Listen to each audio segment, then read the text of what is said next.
ke se o viinga o le tua. O te malosi o le mano Yesu. Iyo e, wa umanu malo mai a santani. O ka e le mana i o upurpese. O le utitau vavai he tupe o le worship team UMC. Mai sa mo po le youth. Ia, se ito e whai ila usa ili linga maua atoa le au whai pese. But o le o upu ma langina o le viinga ma le pite. O le matua mana ia fo i whaau sofia ai le fia e whaau sofia ai la ngona le lei e whaau sofia ai ia le loto whaanga e tia wa po a vesinga masou o lo whengai mo le tātou savalinga ua o manu malo o te malosi ona o le mana o Yesu.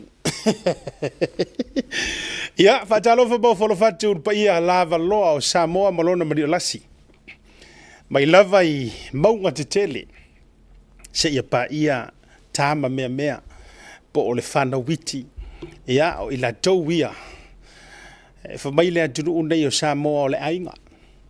O tala uma e whai le tātou wa tunu e whatilo uma I tutonu o le ainga. O mamalu e amata mea mai tutonu o le ainga. Tūlanga fo I o le reia fiafi, o te o wholofa ma o whaatalo fatu. Ia, maloa fua ai la ua maua. ai pepe ai loa ma u sipakala I kua. Ia, whaafutei, maloa fua le reivanga fo I o le fiafi. Ia, I tūlanga fo I o le amataina o le tātou porokalame. Ia, se I koe kau siaki akurika kou misa ma le tātou kianma le ua leola.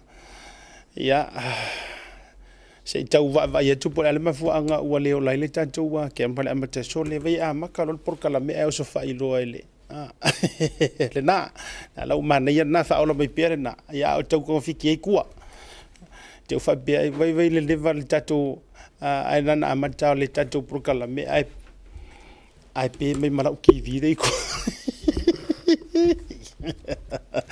ia ia le anga le leo le tua le nei vanga o le fiafi ia I le whaasonga wao ma le atu folasa ia ai mai se foi pa ia o lo tātou tunu ia no atu ia whaatini o tau sala o tau sama o tau whainga le vea ia ma lo le folau ma lo le whaatotoa I le nei aso luas furuma le lima io o le masina lo na lua o le nei tau sanga lua afe lua se fulu ma le lima o mea ka ilua lima mei waka ko yai. O tau te popole mai le ila o screen le tua le fai ma pe. Ya nau mana ia foi le na. Le ola loa ka pe loa misa. Ya o te whaatalo fa ma ua wholo whatua. O le waka ua o mai a mago le mai le nga kupu mai ko kongo le fongo nga le la. Iyo I whafonga le tunu. O le ua o mai a mato le mai lea o le saua le ise leo. Ia o maenga pe whaangungu mai le fongo ia alu to sau ia le ala o tosi sila mai e whai ma mau waku ia ala o pe la o screen pe o mo mia sia o ela o studio pe o mo mia le screen le whafou ia o yo lea a talo whaile papa le ngai ia o le tātou watunu I rungo le prokalame o e fo isa whaataritari le rei taimi wa tuwaina tā le wha I oe wa lewa ngo ka fia ori. Wa lewa fo inota fia whai prokalame. Tau tua o e sa moa lea tunu pele le loto o te whaafita iatu mo whaataro vatu. Ia awhiwhio mai a matala mai a au lunga o le tātou prokalame masani o le tauta iae whaiva o le tātou tunu. Ia ile nei fo ia fiafi o le aso lua. Ia wa tātou au lia. Whaatalo whai whio I o le tala le lei au na tofia le tua mo tau wharetua I whata whai taulanga ese o lo tātou tunu. Ia tātou te utu vai lava I le puna vai ola ua tātou filifili iai. Ia ai tātou te mga vai wheta ia I lava tasi taulanga o Yesu ma le tua o le anganga pa ia. Ia o ilantou na fausia o e mau ma faia le langi ma le langi me u molo iai lono wi e tasi ale tu o lo tatou tapu ia ia me foi lea I le suafa lavo Yesu ke riso le na maliu mo o e mau o te whaatalofa ma o whaafeilo ai e tuai lunga o porokalame le rivanga o le fiafi ia ma lo le soifua maua ma lo le langi e mama ia o tau sa le avea ia faataalolo ia i malahe fia ma malahe faitau o le tatou atunuu i le au tuletoa ma le au fueloloa ma le au puputoa ia o le latou lea fatu aiga tausi lenei vaega foʻi o le afiafi i le tatou porokalame ia faatalofa ma ua folofa atu ai malo le soifua manuia malo le lagi e mamā ia ma le soifua maua i le alofa ma le agalelei o le tatou tapaʻausili le lagi tatou luga o le porokalame soʻu afe mai soʻu kilokilo aku malo lava le ona saʻi like love and share faamole tatou ia vilivili mai ia te aʻu te ofo le tou lē ausilafia o le kaimi legei o le porokalame ai si fea kua laʻukala lea e faakikigo alii le kou vilivili mai kaimi o le porokalame ali ioi ai me se foʻi isi tagata o loʻu aiga ma tagata foʻi o tagata io ke veaku le vilivili me o kakale o lou ke faapea o lau o latou malamalama leleia e taloa le fā leai ma se kelefogi aʻu ke koe kalia ioi ia a leu te vai atu so le leleva o lenei aso atoa e lē vilivili mai a leu ua ua o le taimi o le porokalame e aua faalavelave le gogolo mai ai o laʻu kelefogi afai o e vili mai e te faitala ki luga o le porokalame leu alu atu tatou faigatala afai e te vili mai o gipale ma mea uma ga vili o ia hana e le o ia o lei tou te vai me o le fai tatou porokalame le taimi lenei ia a talofa atu le toʻatele ua ma paaga mamai ia i latou foʻi e latou te fiafia e share lenei porokalame ioi kasi lea mea malie ua suʻe mai foʻi ia e o i kusi lūlū ma mea uma faapena ona saʻi lou loto e o le taimi o tatou faasilasilaga ma tatou faaliga ona fai atu laia lea ia ae faamolemole ia outou foʻi isi e tele na omiomi mai tou aso fanau le taimi lenei o fai le porokalame ou te lē toe tau faamaninoa lea vaega faamolemole muamua o tatou aso fanau ua totogi lua e tatau lava ona vave au mai lau aso fanau ae leʻi oo i le taimi ma le aso atofa e fai ai lau aso fanau a o lesi mea manatua foʻi o te toe faamanatu atu inai faaliga ia mo uō ma paaga mamae e lē o aʻu lea e faia kakou graphics i luga o aso fanau o misa lona uiga e sendinga mai gai ake aʻu le kaimi lava lea au ke kaukala aku ai e leai soʻu taimi e toe senda i o iā misa ioe lona uiga a uma e leʻi fai akua ia malia lou figaloko malia lou figaloko malia lou figagalo ae e lē mafai a e sendinga mai foʻi le tautaiaʻe ae e silafia e leʻi totogia sausele so lē se fai mase alofa i lesi kaimi ia e lea faina nisi o i latou ia o lea e a lē maua saʻo ai lesi loo makua a lē maua gai e maua le veaso fou ae mo le toʻatele foʻi o tatou faamolemole atu aua ke vavea mai aʻu le kaimi sesē o lē fai tatou porokalame ua e leā ia ma se mea uke fai akua a talofa ma ufolofa atu ia i le toʻatele o tatou porokalame le vagalofiafi o le malia i o le vaega sa tulaʻi mai lifono ana lē la tatou afea le vaega lea i le amataga o le tatou porokalame o le vaega lea sa tulaʻi mai lifono ana lē o le ngako whakarikari ni pomu. O le sa tatou whaataritali ni pomu. O a pomu ia la akako whakarikari ai anga lela. Ia. O le me mua sa moa ia tau sila fia. At least. O lea ua whao ngā le taimi a toa lava o le pale menge anga lela. E a whea nge ai se i lo kea le vahenga lea e pisa ai le kua kele. O le vahenga mua lava le nā. Ai ai se mea kākou ke whaafekaia. Whaafetaia. Ua talia e le fofonga whetalai. Le whaakalangoa inga o ngi vahenga o le maka upu lea lau mangu ia ma pisa soloi. E ui la e le ipasia le lafo le HRPP.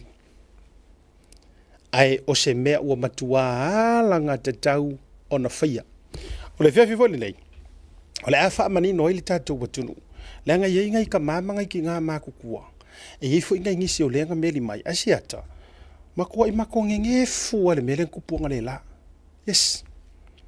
ua matua i matou nene fulava i le mea le sa tupu ana le la o vea ko leo le winga o lau saugoaga famai o le aga makovai ako la ke e mai la auli ma le tatou faiga malo ma le paki o la te e mai i le lafo po le a le HRPP a o le manga onga fo i le alai ai e le lango i le kaikainga afia me pe le whaatutuaina ia na ufa ia tula ia e sia uko inga le nga vili mea ngei makalangoa o whaatu ia ukei le lau tango e toi te tala atili ma wha manino mai ia atonu fo ia to ai taunu umai ia Godfather ia ona wha upopo leo sona fina ngalo le mata upulea ai ele leile wha manino ia mo le mahala malama o le tātou o tino o le tai au lana le la na talia ina i le fonga fitalai le lafo lea sa whaatuina le HRPP po le lafo kuilepa o le ale lafo a o le maalia la se i whai hakula ukala leo o manatua o kou manga kua mai le mea na mātou pese atu ai i polo kiki palapala ma polo kiki whai kongo fiki ar ko inga o tau manatua fo i le vai aso atoa lava le naua te atu matu atu o le launga lava atu i la e pasa whai anga press conference i ana media o fia me ua kakau nga wha maa vai ma o le a wha aku le la kou lafo e ave ese ai fia me ma le pare mia o le pese ngā kui la epa o fia me ma le ko hongo ai umanga e nga ua kākou whaalongolongo ma whaafofonga i le atunu ua na le la te le lope na tau whaitaua leina ma vai leina o upu ar koe inga o le hale mea le nga kula i whaaku ua le whaaku inga le lafo e whaasanga kongu nga o fia me ma le toa ono le sa tutuli ai sau le lafo orka maloa ua le whaaku kua inga ka pengeka oh my good boy wa tau sila la i le mele na pisa dua i lava e wana i wha dua ina ma se tia i le malu o le taitai au i mea ko inga no e le se kau whaleanga le mele it's a point or issue leanga e se anga kala anga whai mai anga wha alau i loa mai le mele a fia pare mele le lauli sau e lango le mele e manguia inga ia le mele tau whafonga e pare mia inga ia le mele ai oso le la forka malo anga le la misi antoa le whaakuku ia fia me ma le tauto ono ai sau upo le lafo e le whaatua tuaina le kāpeneta ma le whainga malo o kou sila za moa e whaasu mai mea ia stui ua le vanga ngofu whare sa kuia maa i mawhauwhau o la auli le mari koa e whaasu mai anga po mukasa ia ua le vanga awea i ai le whainga malo o tua o patatua o kua o pakakua o melenga mga orko inga ale kwa umangianga ufalongolongo ilanga press conference lena toi whai mai nei mana media Wawaila ka ko le fako akau karasa o inga Samoa o le fako akau karasa o i kuila epa mafai mai awa anga pasi le mako lafo wa faka aper parmengi wa lulo fia me e faukua le ao le malo e faka apero ba mamao i singi se pale mia o la auli le mafau kuila epa e matua mamao le va o le langi sa o kala le apuskolo e pei onga mamao sa sae masisifo maku masauke e fa pena ma le mamao le mafau stui e avele pale mia e kai la audi le anga o la mafau umai am fia me kukusa ma o la mafau nga o le to lua lea e tu tusa le leio la mafau o a mafau e mafau wai nga o la ua lava selfish e le karikongu se kuila epa e anga vaa ia fongokoe mau e le karikongu kuila epa e anga vaa so se sia o singia le HRPP ka alofa ku fo i le kaulangi o singia o lo aula ko ia e makua no school before i le mafofo kuila epa e ngake fa ku kuinga e vos kai the same thing goes ia fia me o ila ua ia to lua ua kakaunga wha mawai uma le vaenga ia. Ioi. Toi foi mai la utala ina ia si la fia ele atunu. Wha awhekai, e le I lango inga, e le fast. E o a fo I ko ongo lea nga wha kuku iai le maka upu. Wha awhekai, e le I lango inga. Leanga e malu ai via. Samoa e malu ai via. Le mea leanga kau wha apaku le e pakongu ai le pakele e pasi. E malu ai via. O le ale wingo le na wha matalanga. E le uma e ai ua wha awa welfai ngā malo le fast. O le mea tupu. E uma ea. Se mangu o anga le la. E whaukua I loa leo mamalu le malo. Ia ua ka ape kako. Ua koe ka penga e whai ngā paroka. Ioi. O le mea nan tu e tupu ana le la. Ai hoki whaasasa o ai loi I. Ma tātou pili ia toe a a kau I le kingi I le pasia inga. Leanga o mea ia nga fola I le akungu. Ioi. O mea ia leanga fola I le akungu. O a mea na fola I le atunu. O le a mawhai o nga pāloka mai Samoa I akungu I fafo. O le a mawhai o nga pāloka mai Samoa I akungu I fafo. Pe a whai e meet uma requirement e mawhai ai nga pāloka mai so Samoa I akungu I fafo. O le a koe whaafoi le pūlenga le whaamasingonga, koe whaafoi a I le pūlenga le whaamasingo City. E le luangi ulu po ngiangi ngā mea, o le mea ngā lele koe a amaliu mai se si le au waa ma whenga kuloua fioanga. Ma fua mai, o le kura fongo lea ka kaunga koe whaafoi. Sila o tau Samoa, ma fua o whea ko le lea lofa I or koe inga lea maranga pomure kau whai. E wha amata e whai mai e alofa I a Samoa, e lea alofa. Mongi hala ukala, o le a le lea alofa, o le a le fua o le lea alofa, le alofa yak. Vai foi la o e manga o e whai a mea inga ia koe fo ia e pare mia. It's all to himself and for himself. Pau wanga o le mea lai manga o histui. E le kea pe sa whai le akungu urfia milionga e koe alu le whai ngā pāloka, e le popole I le akunga lunga o si kome singa o whai ngā pāloka, lai le ready le rola pāloka, mai, e le, he does not care. Longo winga Samo e kau mai ngā, he doesn't care about you and me, e le kea ia oe mau, e le kea I kangaka. Pau a le mea lai manga o istui, mau alolo ua vango koe pāre mia I koe fia pai le kofi. Oso lo mara merka mingi. I don't care pe fa o so kula o ka vale le fa vela. O me ngale o fa yer ko inga o so le fa vela sia ka ko amio. Ya. Ma to fo mo ta vale. Ai me si tau malulu. E ke la ku ka fa vela mo fa o so. O le mele o ma wa ku la e pa I o so le fa vela. Ai sea pa wale me ia sao. Ia sao e koe fia pa I le pule, e koe fia pa I le paua. Ai makua le popole, pe la pisia, ku louru whafonga Samoa, pe la pisia le lola pāloka, pe le I umanga kiringi ese ka ngaka whioki la ai le lisio le lola pāloka, pe le I umanga kiringi ese isi ka ngaka ele I ku malo, ia ngā vaku e wha pāloka ka ngaka, he does not care. E le kea iai. E le popole. Pau ar ngau ka ingor ka maloa. Oh, I'm gonna get this opportunity. This is my chance. Use it or lose it. Pea ko la lau falifo ngali. Anga fiki al polo a. Kau fao iai ma use it.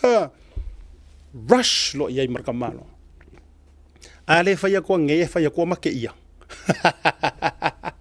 E faya ko nge. Make ia lele ia e la auli. Ma le whai ngā malo. Ma ke ia. Le ala nana lai no whai atu e pei e sua malie ai via. It was never intended e le I wha moenga langa lafo e pengi fiki ai ma wha wau e whai ngā malo fast. No. It was all for himself ma pengi fiki ai ngā ia. Malona ma fau o lo ua vangoa lea. Awalanga a avaku le hao le malo. Kulou whafonga maua le akungu. I think wa vavalaka. Wa sila fia le akungu. Le ruling le hao le malo. silafia. Yes. Tuloa o le upu ioe, o le ngana ma le tūlanga e fua I mea na tutupu. E ia le loko le au mamalu o le malo. E ia longa loko ia kui le epa. Yeah. O le mafua anganga makua ngau ia ko inga. E vai ia tatalo tu ia la auli. Na tatalo ia la auli le mali to mo fa beatu. Fa rua le ma nga yo point nga va ko na ungangi ku ia fa pule o nga I fo mo numero tolu. Le o ko ava kurku ala lo. Fa mole ko e feliuli wa I ko fa ko e kolo la ulafo.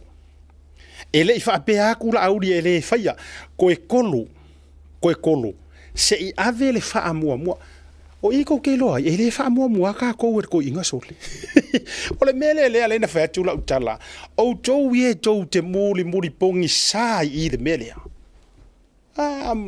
being straight here to pe ko ke le fi mai I already knew ko le van ko le fi ka ki fusi fo ko ke le fi o ko ia we chapipi o I o te loa ai ele fa mua ka ngaka ia kuila e pamfia me.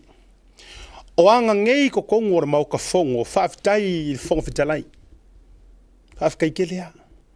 Le anga e kupur whaakua kua re kaurongolongo, le ale wingo kala. E le I alo a mau ke le I miria whaau ufo isa mako ukala I le fionga re fonga whekalai a mako porkalame. Ai o ke whaafikai. Whaafikai ngā lave le mangingo lave le ava. Ai ku ule avangoa. O isa moa. Sao kousira sila mai ai. I kai ngai e ko koru. Po o ai kongu re kai. E a lofa I le akungu. Le la vakulunga le tauta ia ele se nga wanga ngai. Wa o re porkalame re ngai. E ka uksa o akulava. Ma e fanga kongu wa le malama e le pe alo. Kasi ale mea nga manga o ikuila e panga ngai. Wa fiu la auli e kakalo aku iai. Ele I whakura auri e cancel. Ioi, ele I whayaku iei. Pauane tala la auri e mali e toa, ko e kolu. Ko e kuaku I kua. Se I avere ka ko wha mua. I mea ia nga fola I le akungu. Ave whila o e tangata ele kea se akungu, ele kea I e oia o kou ia le au supporta sa le HRPP. Ele kea hakuku le e pa ia o kou kuro. Yes. Eva ku kala ngā pe whether you like it or not. Ke le pole. Ele kea ia anga kea ia uko. E avela nga wha mua ele kungu. Ea, e sa o lala ukala. Anga worry ka malo ia uko. E avela nga wha mua ele kungu. Pe ngi wha e karia. Nga ke karia inga. Hapea mai o manatu foi o se vaenga le leitele le nei vaenga. E vai. Se mangula e koe whai aku se kaimi muri. E wha pātonu. E arua kua e kongia baka ule ave pe on kala ia alai. Ai onga fo I ele anga le loto e le popole I kangaka. All to himself. Le ala lea ele kaua I mangu se mea ngonga whaia. E anga ele au lea nganga o lea kua ingi kangaka e whai konfiki. So o saini or kamalo le anga le la. Kako me ia fia me. Langa o leu ke fisiri aku. O ai kongua or ko okoru lea nga sili o nga ngau mamanga ia lea kungu. Kako me ia fia me. O lea le mea na tūla I mai. Le ai se popole lea kungu. O lea ua ia si la fia o ia lea ua mafuai le mea lea. Pāua le mea la iei o le sefe o ngaia. Mawhai mai o laia ngaia langa ko asifuru lima. Kako vai kako Samoa. E le popole le aku ngungi kangaka. They do not care. Wakakaunga whailau whaako whala inga Samoa. Wakakaunga whai ei sau fuafuanga. E le I popole. E le I kea hingi a pāua le mea o le sefenga o langa pāle mia. E ki nganga whai aku. Ua kaukalangia. Ua lapelapea. O lea wha maungia mai e kuila e palawa ia o levang o ia onga le milonga o kula fongo e sori kula fongo e sori wha vai. Pā ua le mea langa popole e fia me e ku maula o pale o le pale mia. Pā wanga does not care I kangaka.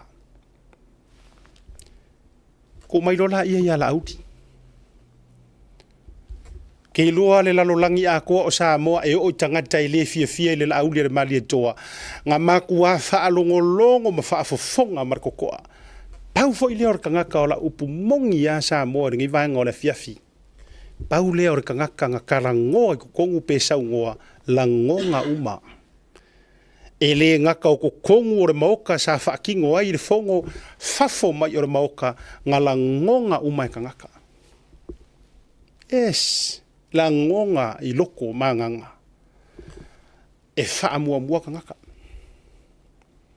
paua leo le mea ngau ngangi e ia le sui o mai savai le sui o nganga i fomaunga ngō mele tolu paua lea ape a ka akia mai ka ilo fo ilo vai le upule ngo pikinga nga le la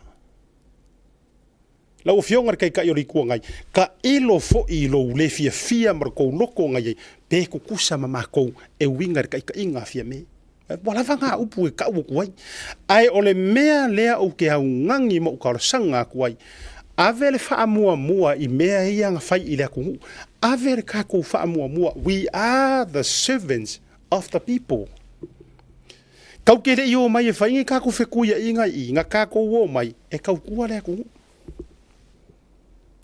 o isa moana uloa yanga lela le kai waka kaunga ku lai mo lea ku ngu kei o le kai e lea la kue su e angi anga mea o le kai e la kue le wha kengi o le kai e arua ku ngā laku o wha maongi e la ku kukongi i kupe ngu e le mo mia o le wavala la le ngā lenga wavala mai ai anga le la o le mafua anga fo ila lea mo tātou ia na whaafisiri pe ai se au le e le ai e le kakaunga lango inga fua e la auli male fast lua se furu male iwa e le kakaunga lako lango inga fua ia konga fiki anga whai anga le la kuila e pamananga HRPP e le kakau e le whaapea na latou le tutu e lango o na whaapea ile ua lako lango ia fia mele ai a le manino i o au fala e sere mangingo i o re saungoanga e iai foi la mātou lafo ai e le o faasilia le laua mangu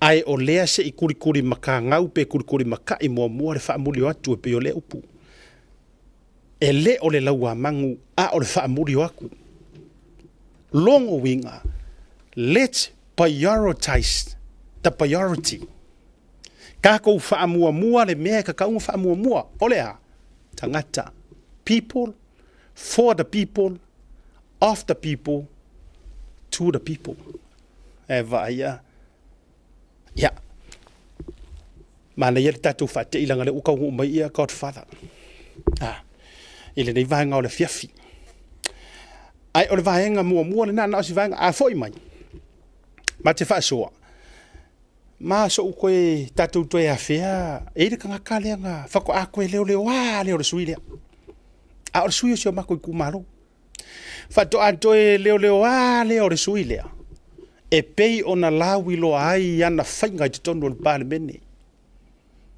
io ai ole fa wo tatu pukalame pe mai atatu fa salongo fa pisi aloina le pick up phone i tu ai ngole Hilux 2.4 liter 4-wheel drive lua all super fa fa no kono lua race SUV 1.2 liter lua fe lua sufuru mrefa ngata ino tatu fa no tupe ava to baina tolu sufuru wafe se yo atu ile afe tala le leia tatu fa no oringalo ele no po o ele isi le o le fa mruina ele lulu mo le sai linga o le ami tolu family club fa so tai mai le tatu official le Blue Wave TV lungo le proclamo le tau ya e mo so tusi lulu mo le dei setela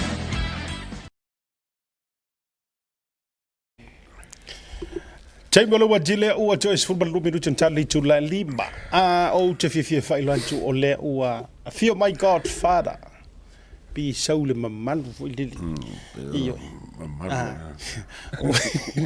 o le malosi o le fio me o Godfather nga masa i se i ei wai o le tatou screen mo le fa ko ma o le private jet ei ranga e pe kulepa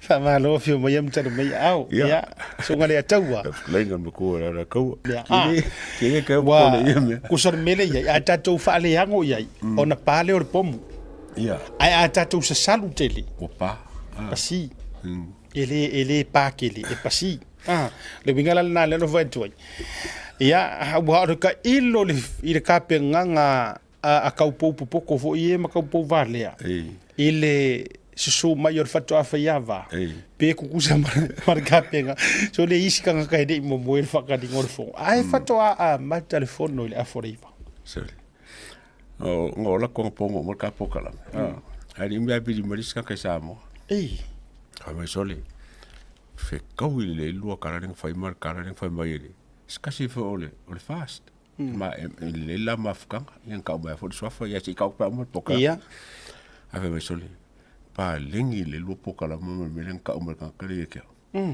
o fa kwisi ka ko ka ya mo nge ho ko vi me mai sole pa tonua pa ko mo me le tatou tala no ana na file fa ta wa ino pili o le te su mai godfather o le o te ta ua ma fa manino ile tunu ulanga ye na tau fisili mai e fa manino atu tele le mafu anga o le te ena ele sunga la auli le mali toa ya male fast o le lafu and yet o lafu ilo tele lango lango ina pe fatu tu ina te inga ale fionga te ta o le lango fa mangi ngoa yanga ngei o le mea tu sa atu i me o miringa fua wa oso wa ayoso le lafo le ale HRPP le parfanga pe atu i mo milinga tu unga a le asa we mai tau i o le lafo lenga fai kusa o se vale le fo le o fe ko ile alo la filosofia ka ko it's a risky lafo risky mo fanga malo risky mo fast party ele ska ko bia mo na fa la sa ngo mo fa pe fo ele se mele le mo session mele ya mo kula pai o ba ai lai le ko inga o le pasien ko ci se fora o lang press conference ko ai ka so ko inga to ya le lo vale ko ma lo so yo ko ale fi ko inga ngo ku fo lunga fa lo i kongo par mele ka ko ri ka ya ko fa lang press conference me la bekas longo winga mo kwa fa ke iar ko inga kai pe fol mele nga malo ele fasi ya la ko o fa ke iar ko inga vole le lo ko pusu me fa pe le fo la fa ku sor ke fa lo ko inga asi ko inga ke i po la se ya ole mela le ore me o so ye me lo ke no wilwa ko inga me foi le pira sweet pe sweet pira foi pe sweet and sour le lo na finangalo sisila le atawa ana moni lon ana tonu lon na finangalo e fa au e fast ai la auli male majority o le upumongia e nga ke kalia inga fa kuanga langa au mai fa tua mai ai la auli a pe a kono la ulafo se uma le lenga pasia ka ko pilia ma me fia fai anga mongi la o inga o le mena lele o silfia ko inga le alu ma pisa fa mai wale lango inga langa alanga avaku ye le faukuanga o I wai loai o le makwale faukuanga o le ko inga sole poko leanga wa fa pe mongi longa fingalo fongo e sa bali fasira kala mlauli ma fasira harmony agreement ma fasira fe nga lilo ile me fai pa ku ya fo linga mai e le se fa penga la o manga o one way street tale nga ko ingangi ai man to foi lai le to fa ele to ele wing o tele te to to ele wela ela auli ya na porki ki maftulo wale ka wisi mo me miki mafu wale ele to ele wing wa me ya le o tele ya ile fa le fa do fisas o mau mene o harmony agreement ma secret so yeah ola best option la den fa yangi that is last bomb ola best option for nga wale la semea ma kore fa fakoro kali so si ka ki po ir ko koru le la por kiki kula epa fiame la le wa out ya kulepa wa out kulepa malmenga le anga lang por kiki lenga o makua ma ele fautuina o ile o lai sau noanga ale ma kore fa ale ia nga o fau kua ia lenga mai le ku malo fa le ari le fa kinga e ongo sui kauva HRPP angar kasir fast o fea e ia iri ko inga mafau fau fa penga e ongongi kanga ka kauva ilalo o paki e kasi up against ko ki fa mai ale anga alu se fa vasi ku lo se kanga kai le ako ko ma fo e malo ia me mo lo no wing o le matua le fa ko inga o le ko inga so le fa ko inga o pokoleanga ka ko pokoleanga na o ia lava no o le winga e ale no fa ya tule e tu a sila ngir pa lo kale sa fa yang ko le o pa mengi e to alua tangata e to alua sui le HRPP le awai wa sulima so fix no e kan ko ia ko lua le ia ko kasi nga wa o isa ai fu fa ma ai langa o kirkilo e to alua tangata na sa fa ila lo le ku ilunga ai inga ua ko lau la o aku le ko lau nga fa to atu ilunga le la sa ai sa fa fo ila la sa i lalo il temina na umaina fa ya tu sa no nga le fon fa kala tu la i umai lunga tanga tala tu te la yo ina le lafu nga ko kuma ai na mau lolo tavita malela ya sa fa ila ai nga laka kwa pe ya o atu le to lau nga ya Kika Stars fato atulo ilunga ma ale sa la mo ala vai i le video lo winga e atangia mai o le ala sa kuila e pa e faianga lafu ale le lango inga e langa vaenga that's the most shameful thing makanga e ngwa makanga fo se lafo ai le ku o le menga le usi le kinga lo ko kulepa langa il ka ko ai la ko ye pe mali ma ai era porque ki mar vai ku fafo o se mea sili nga makanga fa ku se lafo ai le pasi ai me se fa ku se par mia eska kan par mia mo o le mera le vai mangeia ya ku fafo sole on kwa makanga me le fa ku le pa mai wala ko fo mo ko o le fa ku ko ya ko le pa lo ka ya ka vi ka maulolo ko le aweli skolu ya le sika me ola nga ksia fia ele o ako umalanga tasila na va malanga le fa fo nei le ni usila te lo poto malanga isa mo sui o ma to sa pa tia sa ma fero i le shopping center a Clinton ya ai ola nga ke lo ele o ako sa nga ngumela ya te lo na matua ma fo ko inga ku so le nga rely fa pe matua lango mai e la auli malana vaenga ia le lafu e consumer fa ia sui nga fa la ko ngol fast ia mar fa fkara ko li mai longo winga langa a ko le lava sui le al fast ba nga ile cha pipi ko le wa ko lu mar ko kasi le paro o le isi la vaenga o le se tawa tu be wa mandia o sa no nga le a de foi pulo so ma ko kumalo fa sa le sorry vai singa no numero lua o ko le o kele mai ri ka kama sole o ko le o kele ka ka we foi mo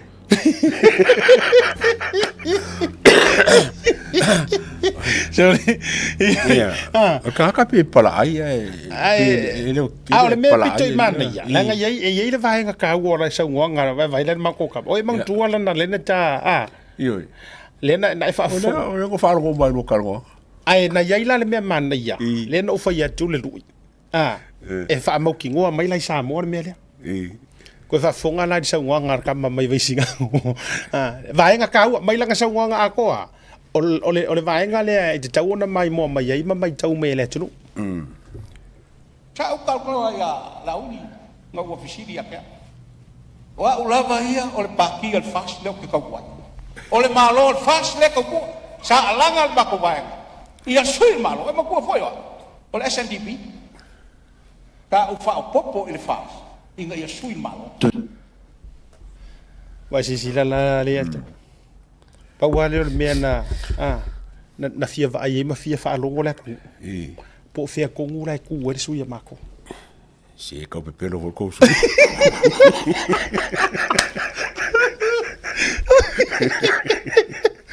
ya si me asa ulanga ba ndo le pa fa ile so ko ngol mala fo wa ai le kalgo para me wa ngofu yo ai le so ku le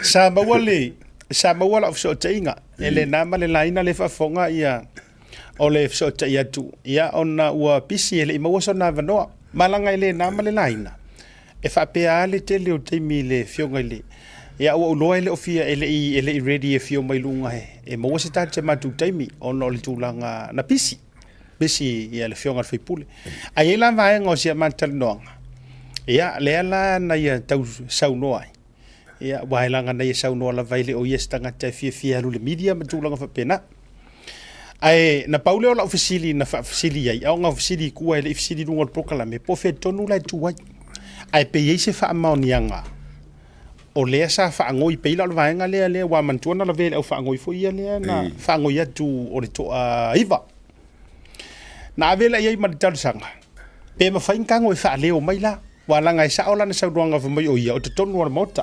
nga ai fa le furu mai le la ia no fa ia toi le o le tal sanga pe fa la ngai fa le o mai fa mangsinga mai po fe tonu la le te tu wa vai la kajer ko ai ngolo ka sero fa longo ya Iri ka dia inga.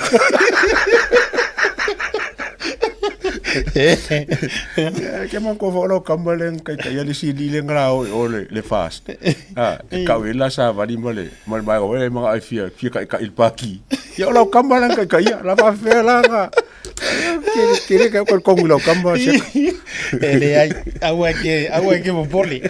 E pa wa me la wo tal tonu. Nanga sa fa ila u tal sanga sia matu manatua. E ye lo pu lo fa sala lau. Ai e foi lo pulo wa o tangata palo tali tu malo ia la na langa o nga ku wa ka mai kong o fa pea sa ka mi ki ma ko sa o fa no longo le nga fe lo la mele le na va tu ile le lu o a o ke ku pa ki o pu ka wa o pu fa ma fa na le tu la o fa longo ye le si ko va ngare pauala le or ka la u fai le fak la u ka u mai dunga yes at least pe mo I ku ha ku pe le mo ala ngala u ku I lunga wa su el me ola linkia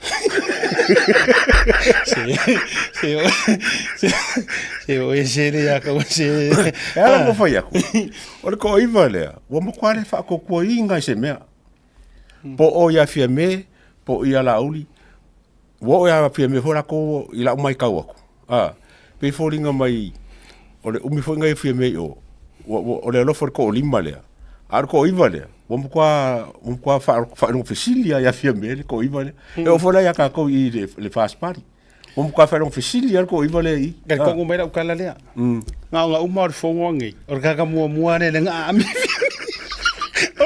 or ka mua ne nga ami fia me bala se isu mai fa mon le office o te mana o ase ko fa manino po o ye tonu ro fa tutuanga ia ma puale e ke mo alo ka vale mo ko kongi pele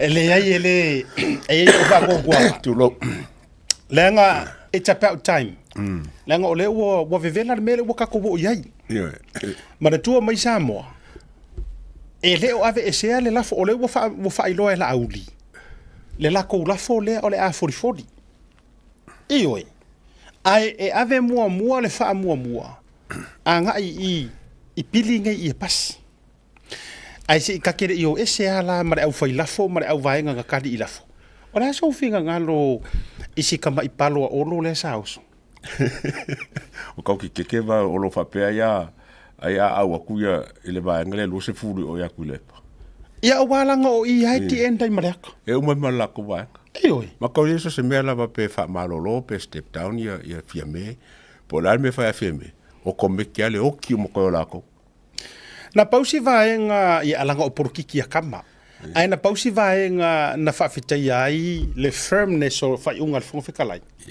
le anga ka wo so fa ile tai au le tulanga fo ile o kula fo ku maur mota a lo ke aloa ele fa msinonga se mta up ona le mfaile ona toe talanoina pe ka ye fa me al fo karai ka karonga nga fiora o la ka o kuila ka so fo karai ila o mai ka o le fongo le so pe la valo ko fo karai long kulanga sa o amon kulanga mar pe le ko mai o fo karai sa o le ka ki kiro ye ngai lo isi kai mi kengi e ku mai pe se pese apa kangi vo le e sa ule leo ka le fi fa longo ia le fongo ngi ia wo ko fa fo il malu fong fikala taua ia mai na matua tutu ai al fong fikala ionga kiuke malanga fa iunga be foi lan mele na to so tu fo ia so le e sa me boile ta pipi ule banga es le na no fa yatu o le pisa mai o le lai o mai kau fofo o le mele lo ke fa yaku ya i kai sili o le fi o mai fofo fa fi ka le fast ala le o me fa inga fofo la ko fa fi ka fa tu lai le o tasi fo ila to ya por fa nga se me e pouco fofo fa fi ka de si e de lo fo fa fi ka awalanga a fofo il tu lai mai lo au la to bia yo awa o fa mai o le fa mai lo ele pa o lai le fa ele io ina la fo fa tu la fo nga le fa lo ina le la fo me tu la fa pena awa ka va ka fo ilo awangi kasi nga ka ko pe se lo mo ko so sa ka fa pe kasi le ka ko el pa ki aka va nge pe se lo mo ko fo ila nga ia ele se me langa lo mo ko a mo lo mo ko lo ngalo me mo ai ona pe wale filfilia le best five far ko nga ko wa pe ma fo mai na pe ka ki ngalo ko wale filia wa ko po singi fili ai le filia a ko mo me nga le ko mo lo le lunga ele ka mo lo e wala nga o fisili na ta tia yala le fastia a fisili ai se hawa le lango inga to e fo i mai la tala o mana tua le ia tua o le makua mali ar ka or ko rua le wadi e te lo fo i la usira fia kuila epa ai ai se si vai ai ngi de press conference kuila epa kwa le ko e mai ai ali mongia e sila nei ana nei ile to alima ar ko inga le nga mai e sau ngole ile lafo kuila epa nga rusa o a ile le fa ko inga fongo koe nga rusa o fo ia le fa ko inga o fia me e u ia la wa fia ko ka pengeka sau ia fai malo ki kastawas nga fanga sa o afo ma nga ia le winga la kala ave sa o ar manga kuia so le ai o loi le wadi o i wo loi o le mele vave o le mele o le fai kenkengi o fa kenkengi e vave nga sui a fua i ai i ka kale o di mongi i la nga walu e masangi nga walu ya fia me ma walu nga il fast or kanga kale nga ukuri maka ianga ngai ise makua i sau a ko alo i so le ai sau kilo au kile lo pole ale winga nga mele nga fa ngai I have no ka ilo ya o ko o ya ke au wo u feel tau fa longo po le a mai mangi ya nga upu ele mala mai fua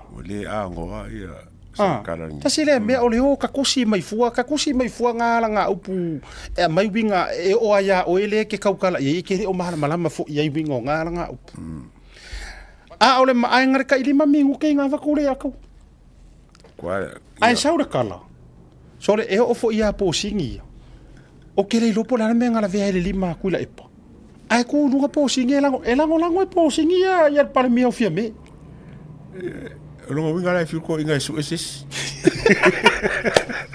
o fio fa ku isi ele fia sango foi le winga ngala o o i wa tangi ai sa mo sole e le anga o ma loko ka ngaka ngai de la au le mali ko o ko sila le anga fa foi e to foi lo ma fau i le pa inga ko nga yaku sa mo pe a fa ko ke man ko me le fela fola fo inga nga ku o le fonga fe kalai e sau ngo ai su yer moka i le kulanga fo ile afi fo ile le afi fo ile le nga fa ye ko miki su e ala uli ko i kiki a wari i umaya ala ola le alu a le o maua le avango o le anga e nga ke le i kusa o le vivi inga o fia me nga ke ia le o ki fa e fua pe na te fa tonu ina tasi le va e nga i le sui le pe o fa yaku kasi le sui o makua se a isingi tu lo le fainga o na ma fo o te fa ya tu e se ale me nga fa yaku e fai ala wa ku fu lunga fa ku fua le va nga le pa le me ale ai o lango ko o la nga ke lango inga fia me a e tu ul fe sa ngare ko fa ka nga kiki o ko awa o la ai foi o po singi mari mongi la ke lango inga fia me male ioi Nga ko ko nga ia nga ka kalanga. Nga ia fa longo fon ko. Kulepa was out of tune. Yeah, posingi ma waste of time. Limons. A voi le fatula utala te lea se afianga ina ua rifo paki ma fia me ma. O i le tu te loi Samoa. Langa o au fai nga fai la utala. Nga u fa longo ku lo o suir kala ngoa limongi. O loanga oh my god boy. Ua ulu fia. Sa o pese a fare la kai. Ua ulu fia nga ngare. Ka lo fai astu i malangkama. Ta lo fai. Vai tatou le vave na sui o le ngana. Sui le kaukala. Anga fo le ngai ngu fa kasima. Ia. Le ngai ngu fa kasima le pakia ko o ngo le fa kuku ye kuringa kuila epa. Le ala ua vatulo na vanoa. Ai ua matua le mau ngana. Ko ke kia ule lopo le ale winga ola ngamere nga fa. Ko wi fa kumpu. Fa kumwa bongo. Ia o le ala ua outla kuila epa ia mare ka o mele. Toi to lua tanga tai la fa mo ia. Le tau lumanga pe afa uma le pasiaina. O tu la fono. Mana tua mai fo Samoa. O lea loma le lafo. Ia pe o le tala i le lafo lua le manga. O i foi. Wa o le aka foi leanga kupuanga nge fa fitai o le o tau sila tu le tale sa tupu le lafo i tapipi. O le haka foi nga kupu le lafo ale fast. E sa o le atau. Ma o i foi la. O le ata to i loa i le aulo i le afi. Le nga e yele me mali e sa nga fia mele na fai na nei. Fa mai o le ko asfuru lima mala ia ia. O lai koi ki a fa pe me fia me ua saingi foi malako ko kalaki. Menga mo fa koi. Menga mo fa ko kware fa ko ko inga ko iba ne. Vai. Nga ku ma fia me. Sa o ku inga limo lau kula fongo. Ma ka ko rule of law fa ma fia me o kula fongo. Pese ma kula fongo. La me nga pese fia me ngi numbers. Ko ale ese rule of law. Ko le se wo kia e fia me le rule of law ka alo ngumela. Ai sa ngumela se fulu lima la ko. Lo se fulu fast, se fulu balu le chapipi. O le ke alo mo ko kula fongo. O ka alo mai ngumela. La fa nga guarantee nga ia le ivale. A fa mo la uli le ivale. Me fa koi. O le ivale au fa ko fiki le lo yengi. O le me maliele a jaua masa mar fa fonga le tunu. O le me malia no mai taua nei sau noanga fia me. O longa kalia inga. Ua le koe fast laku. Yes. Na yailo manatu mawalunga. E fight mai fia me kulanga lea. Ona o lea ele i au maia se fai unga whaaroko i fale i le kulanga o kuringa o lako. We are still fast. Ai mua saulanga papaenga. Ele ai se si o iai se majority. Anga upu. Yeah. Sauloa. Vai mai lo makuar kodu. So therefore, o la ua ia karia inga. Wale o koe fast nga ia. Now, that's an admission. But it's also an admission se la ko ele se me attach ya. A foi le ruinga ngalo kala. Vai foi le nga kangoanga ngei vai mai. Ole ruinga nana ma no ataya na nei na ufu faro no fa pe. Oh, okay. So now she believes. Waku kulo le upu fa watu sa meme. She believes waku le e. Wale skula fongo. Wale se kula fongo ku ai ale nga kangoa ka uma yang ngei fa mai. Ele ai masesi o iai se majority. Yeah. Laulo manga ngumela. Kuila epa male HRPP ngal sifuru valu. La auli male fast nga ole lua sifuru. Mau sifuru lima. So therefore, Wakolu paki. O la wonga karia inga wakuli ia. O paki fakula fongo. Marisol kula fongo. Mal paki sot kula fongo. Ale la wonga io inga. Le tangata o lana pese o lana nganga o le rule of law. Ai saunga le fai unga wanga mengi e koru. E fai mai.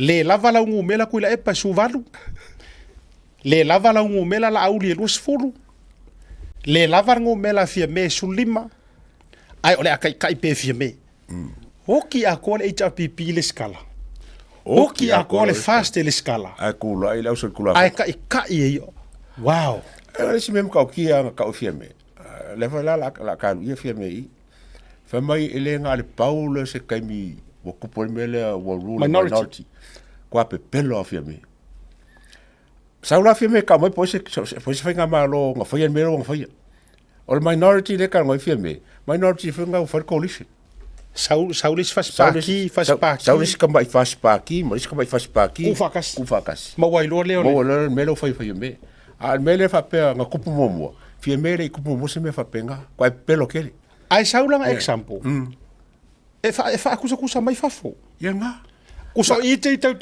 no isa mo soli wale fo ia le tua se ma fau le a fa nga kupu nga o malo dictatorship malo pulisa wa ma pule ele ami me fa penga kupu ai ele kupu se me fa pe se malo fa kem kala si momo never kailo ke o se okay fa ma no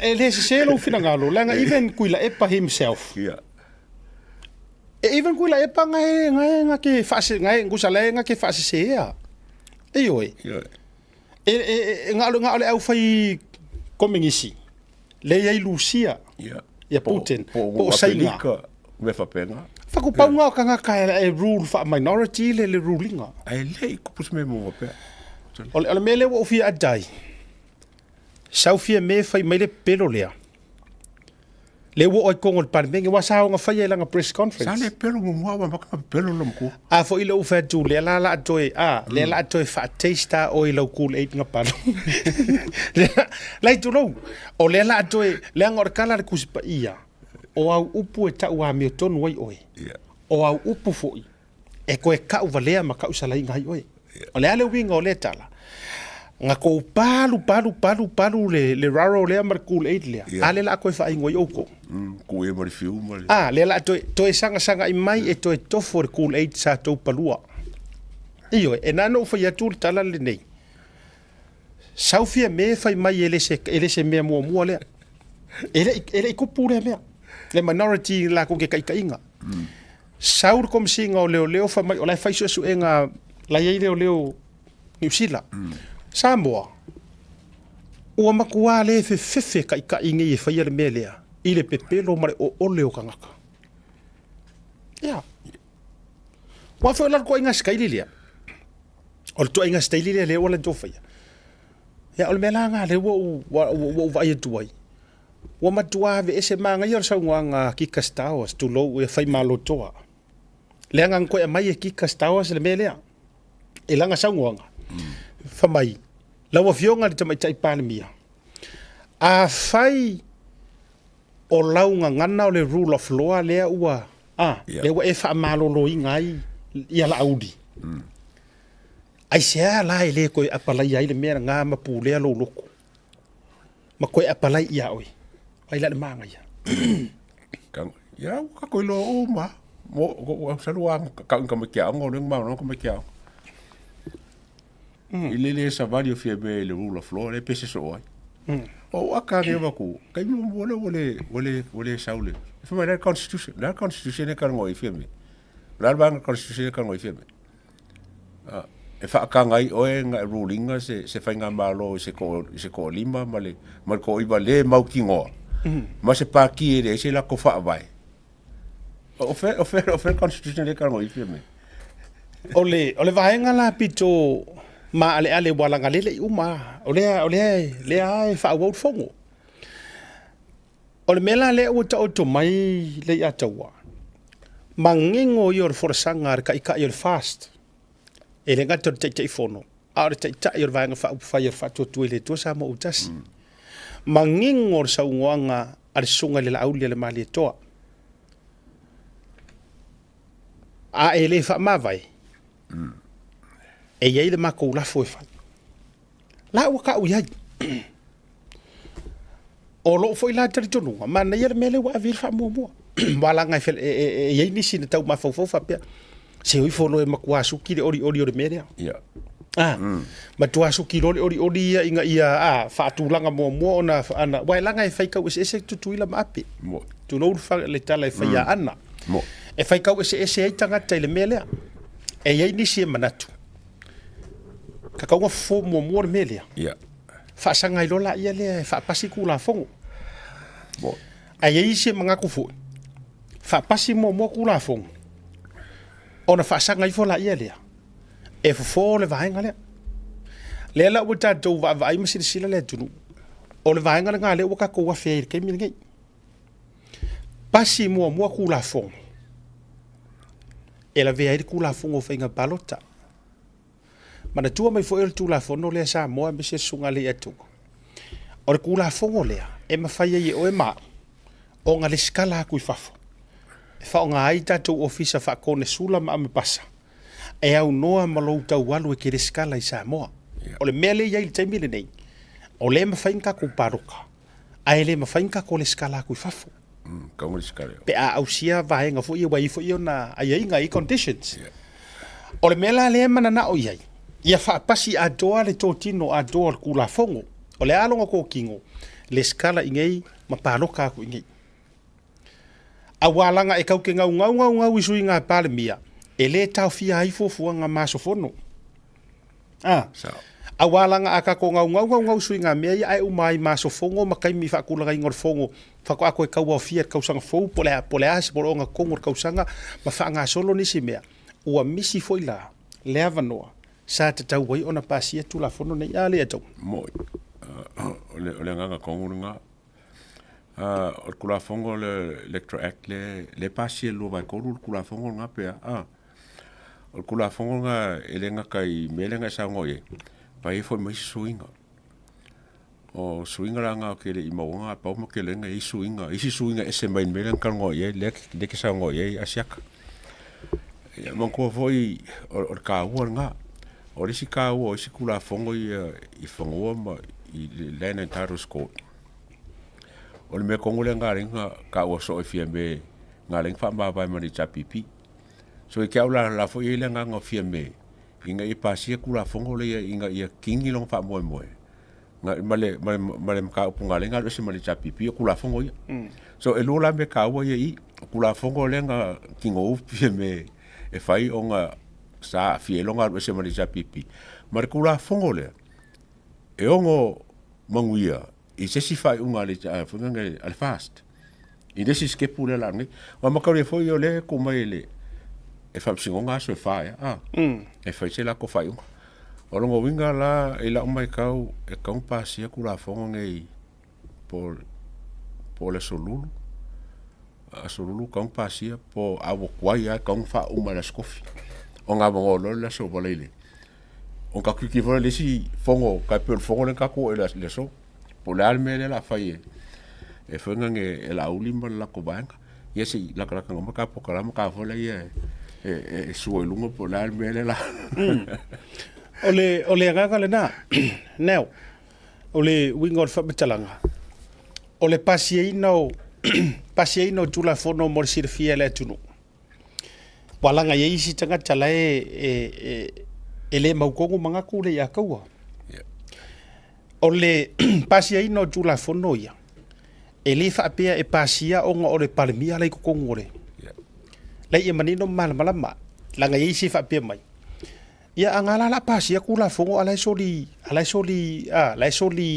kula fongo pe soli fa vai ia sa fa ia tono let's focus ile ko ongo awa ko focus ile sulima oi sorry ile ko ai ile sulima atua focus ile ko ongo langa paunga ka le o liko li expel pe kukuli male lato pati mana tua maila ele o yai o kula fongo ye swingi e mo mia lea le lua vaia ko sa kele o kula fongo ngai e kula fongo kele e pasi inga fa penga lua vai ko e pasi ai so ele ela se me o fa mo fa pea onga e sori kula fongo ia pare mia male au ko ongo lea nga sori kula fongo ale nga mangingo ale forasa nga fongo fe kalai le fongo mua atu e tau mo mai le atu manino ia me nai le le fa fonga le ia fo tatu o le fa manino atu lungo tatu bo kala langa ira kale le na meli fa pe mai ia alanga nga u pasi ai fa so kula fongo e kan ka so kula fongo no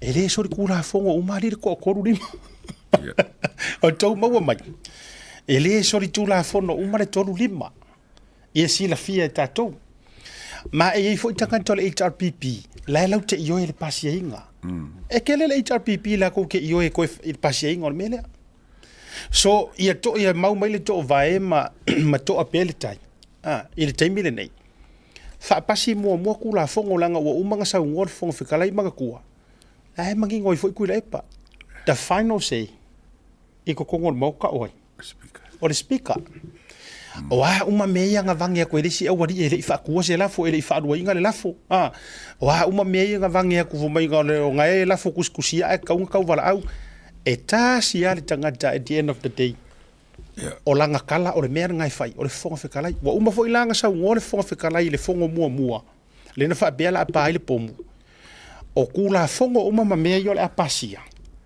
o le ale avea ku langa fa loko i fale e la pe ai fu le tulanga so ina ia mangi ngoi ka ko ia ka fisiti moi e lo il kalo ia ke longa mai ka ka ngoi lo il kalo ia wa e ngange o lo ka ka ka o ia ka ka mai ka me ku fafo ole o ko ongo lenga kuli e so di kula fo ka ko ai mal ba ai ka ko kikiro i me sa ngo fo isa ungi male o ko lango se la posenge sa o le lave o ko ongo se fe la le puro discretion al speaker se ba nga o sa ngol speaker wa se ko ongo le fo ka mo ki ngola ye le o so di kula fo ile ba ai ale al parming so longo wingala as long as ele se fai ungar speaker e fai ole a e awai umai me yo ole yo umai me ko so ole la balanga elanga ele o fai e wi so tato no watu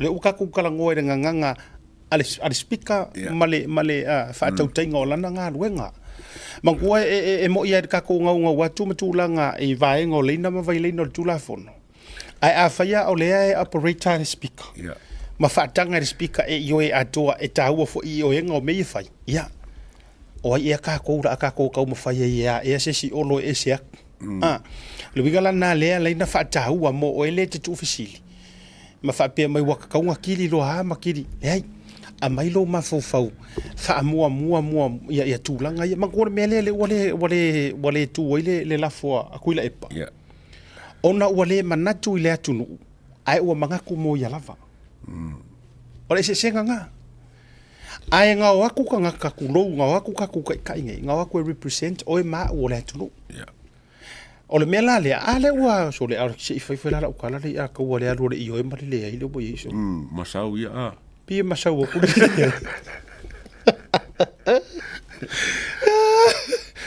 pi masau ku le ai ilo le io e fatu fa ta longa i vai ta lo fai wa fa wa mamalu wa le ese ko popole le mamalu o fo o ka ko ai mo me fa so kula fongo me so kula fongo le ma foi me ia wa le ese ke wa por ala me fa ile so di kula fongo no ngo winga wo kwa fa kala va el banga le nga lo nga speaker wa o fora speaker mai la balanga fa ngo le fa ia mo le waren pe felava sa ia upunge ma le maru le ka ko vai pie o que famo mo lava ia il amaka kule le son me lengo ba ko le speaker kulong o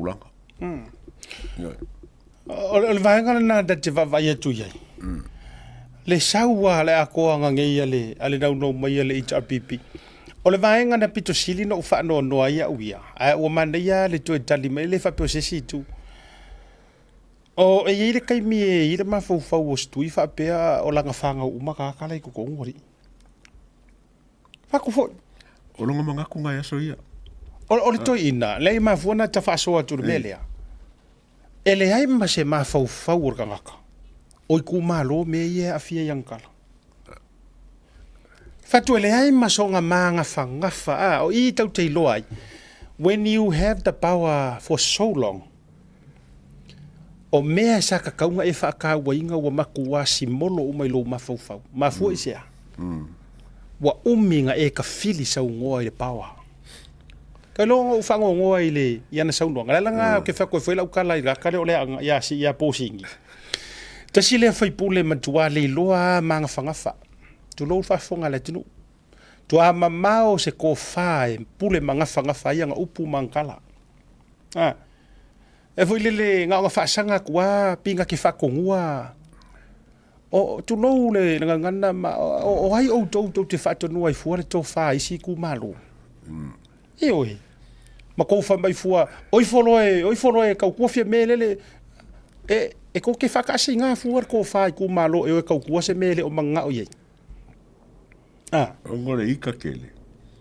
Wa makaing whale ko ngumar ko wha. Ale winga nā lau tala. Wa avea o tō mawhauwhaunga le lei. Wa avea le ko wha ma le whaukanga. A ua whaakamaiki o kou mangaku. Iyo. Lea fo ilane na. Nana mana mtua mana ia le tarilang kari meri ku malo o ngā ngaifo monga numero tolu. Ma ngai a ior kari ngang kari foat. E lea I lava masau fe au. Ia matu. E leo mako sa whangau. E leo mako o ngiau whangau. Langa ka ua le stand up awange I pulinga. Awange I pulinga le si ku malo. Awange I ka inga fai a makau maka pepe mai upu so nga kalafua I se si ku malo. I le si ku malo. Eyo. Langa o ko representative o ku malo. Ele I fa pe nga ko apalai I avangoa ia. Penga filifili mai so komiki fa pale menge le filifilinga o suinga le ai sa palo kainga e ku malo a fio ku la fai malo ria ko kala ya me se foi ku malo mai kau mai ke mi kongu la bange ko ke kalongo ngai a ese ko suia mai mawar kai mi ko makanga ai le ku iyo ya me na fa tu to ina na le fio so ar kala e folo so pio ai uvale wa ai uvale ari il kamaro wa ika ko o me au si lo fi akage o kele ya o fi aka o kele I papengo wika o fi aka ku lepa ku lepa ngo se lo fi akangi ya ka ko kilo le si skepu le la nge wala nge ka ai sirin ka pa o mar fongo le o le a so fina ngalo e le sau noanga na fai e le sau noanga na sau noai o lo o ngofo mo o kilkiro ko a kwar kiwi ya yo penga mo sa ngonga le tau fetu le utala le fa pe mai e nga o nga mako misa o mako loko ye kasi. What do you think of that? Ia walanga o e le leilo masanginga le kama. O mo kwa fa pidia wa a me fa pidia ya o. O le ko ke o le va fo le a ka oko a ka oko ola a kipi ola. E ko ni ole la ka oko oki ki. A le ka lo vele a ka oko ola a kipi ola.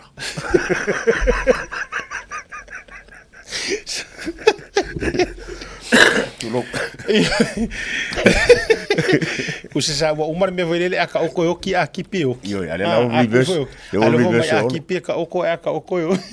A kipi ola aka oko ola. A pa ufo yo. Hey o uti. E mana yala na fata ita inga I se ainga. Ma nga yala vaenga wala nga sa ile se ainga ile pisa. Ai o kele yo inga tulo o tele yo ina ya o le mele o tupu mai ya o to ai to fa nga ina le mele nga on ko vivesi e kasir ko loko. I don't think it's all. Ele ka sao. Ele sa o me wa lengo mai con el parmenga la ko fingaro la mele o I kala ngoi fafo. Vai fa de sira ko kala ngoi fafo o mai con el parmenga. O le mai con el parmenga. O mo kwa fa pili la nga mo ai for kamel. Yeah. Yeah. O na me fa be mai e nga o nga mako pisa ai kasio makolo o le awa tatou te ave tulo awa tatou te ave e sei na le winga o le talafa Samoa e na ona feua I o matua ai tu mau pelo ma fealo fani e ku sa le o mai fa mai upu foi le fufiel la ko le anga la ko mele fa ile ku ku so upu fiel le la ku upu ia e o fufi ele makanga mo me leanga la ke fai le winga na ole upulenga taua le fa fonga tupulanga la lovawa taua tele le vaenga le ole tasile upu e maua mai le masanga bilua le o tai mama tile fainga la e makuasa o ala le upu le a ole fa winga nga ile mele kupu ile mangua por fa ma ile kupu kongol paki ele sa o ile no fa winga inga a ole upua ia langa o kai mam kina fainga ole masanga pilua pi o la kua e fi furi sa ila o la kua ele va ile si fori ngoles ai ku maua la fer fange kasiro la loko ka winga nga mea ai le ma fainga ka ko faia ku fa pe ele mele o kupu mai ia ale to te wa ese ele nga ka o fe furi sa yo ko kua a wa ese fo i mo ko loko Yo wa for masanga pi kwa e penga so alba ngale e masanga ai korkoro po ka wanga e fiu masanga le masanga feo e fa kada ku so walo so wa ta yo ma masanga e makarakala su e de me de kanga po ka faro ko ari masanga korkoro ma po wa sa wa ka fi ma ka ko fa ku nga aru so ka su ka sia ale o sau kalko ye pipi marka ko ta malologa a foi mai se ia o afe mamafe se foi se makala ka lea na la vea mai le la foto la epa fa mai ole wipi ko spokesperson ale fast ai peia e akangia mai or kanga lea le kua umore mase senga kila makoi tanto maroronga fa o ver programa fa ila upuki ko esa wela se ligo le ami o tonu family club o le ase ina ile aso iva o le masino me lua felua se fulu ma le lima ile no fo na isena I falenta o le ngalo do fatawina sau tusi lulu ile na o le tonu se lau fitu su ma le lima tala be fatawina fo ina o se pepa ile na o se fulu ma le lima tala e fa ngata pe tampunia vanoa mo le fatawina o le tusi lulu po pepa lulu le aso lua su ma le lima o le masino a grila lua felua se fulu ma le lima le le tato fa ilonga mua e pe o le manu maloina o le piki up fou I tu ainga o le Hilux 2.4 liter 4-wheel drive lua o lua super fa ilonga lua race SUV 1.2 liter lua fe lua se fulu ma le fa ngata ino tato fa ilonga tupe ava tama ina ma le tonu se fulu afe se yo atu ile afe tanga le le tato fa ilonga o ringalo e le lopo o e le isi lea o le a whaamuriaina e le lulu mo le sailinga o le Hamiltonu Family Club whaafsota I mai le tātou ofisa o le Blue Wave TV lunga le prokalando le tau te iae mo sautusi lulu mo le reise tele. For lover, Tasi Market is here at the Margate Town Centre, the heart of South Auckland.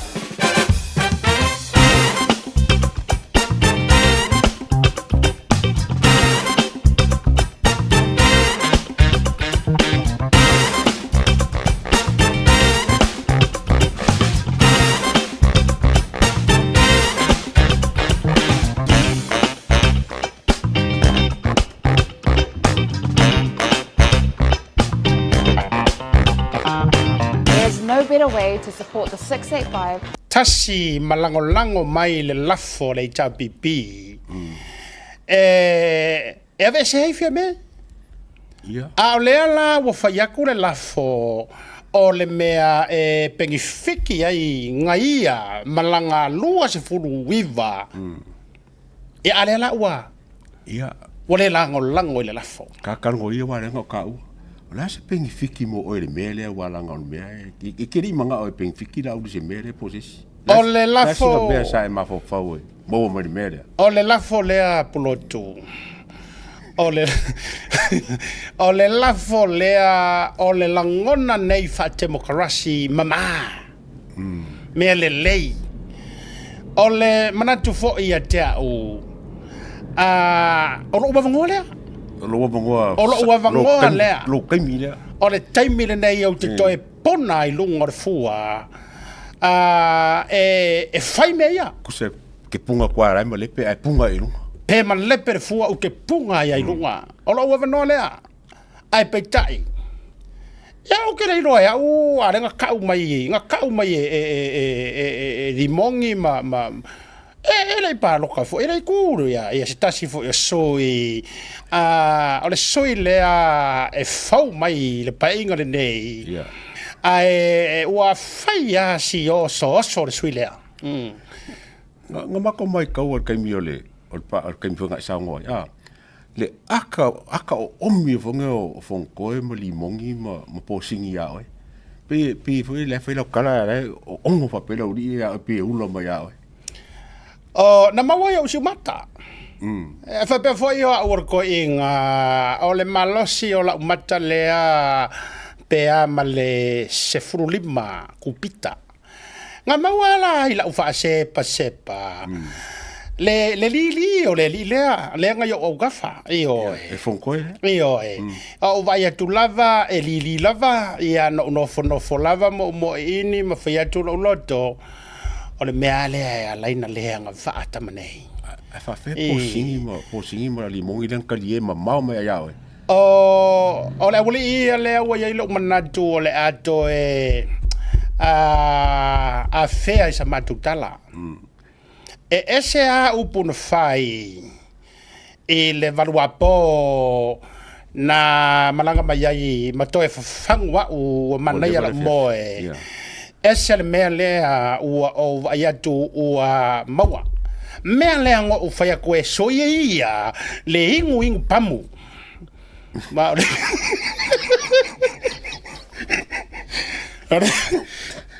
o le mea lea ua topu ai le leanga o le prokiki le atuno o le nei o le papu o le mea lea o le mea o le pamu solo o le papu mo mo ka fa kaula kopia ea fa o ngā lea o la tautofinga fa faipole inu fuai lea la ua kauwa vala mai wako ko lunga wale lopo a upula fai ele ko ngisho ko ibele ya o kaimfu wale vala fiafi se famaya ka mai ki lai o te fau e po nisi o fitolofi ai o te le mana o te toe ala le level po e fa le lave fu mai le o fitolofi ai o te le lo a fa na fitolofi atu o te le taimile na o moe pean o fa atu fo ia fiame a e fia kalangoa ia o vili mai le temisao o ko bi ai awana vili mai what moe hangi rua kala e o apa kana fia me ma sainga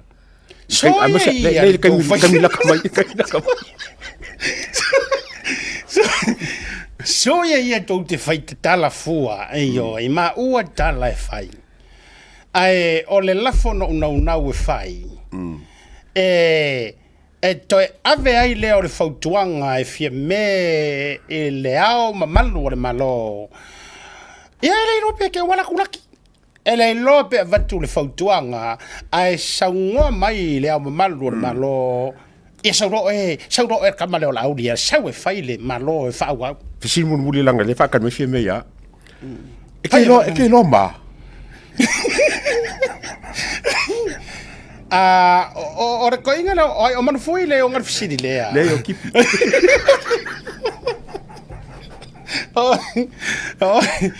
o e manu fui o e manu fui o le tai le o le afi le ia nei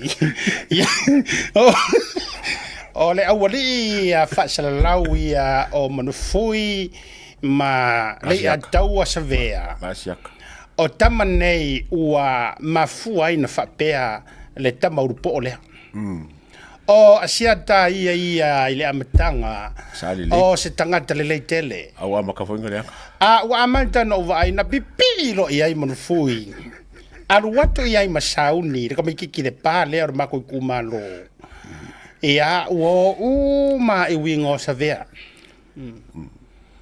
ia ma o ia o le to ia i manisi fisili o ko foi mai e mo fie me o ko foi mai a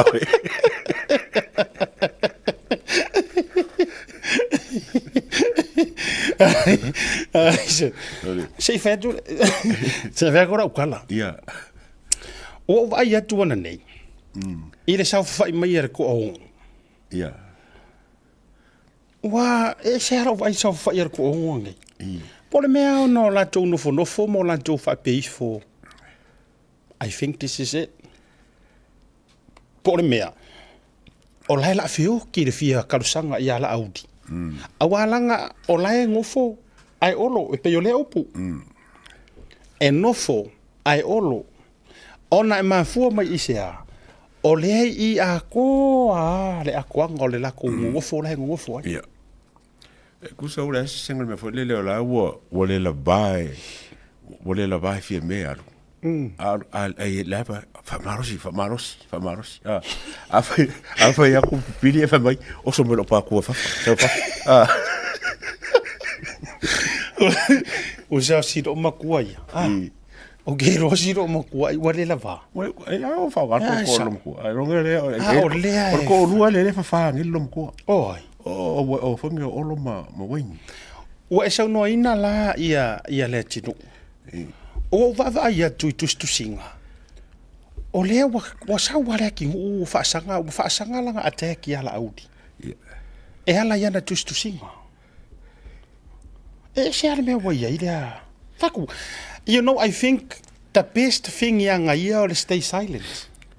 Awainga I too obvious. O ia kongu a le ku o le me le o mase se ia ngai.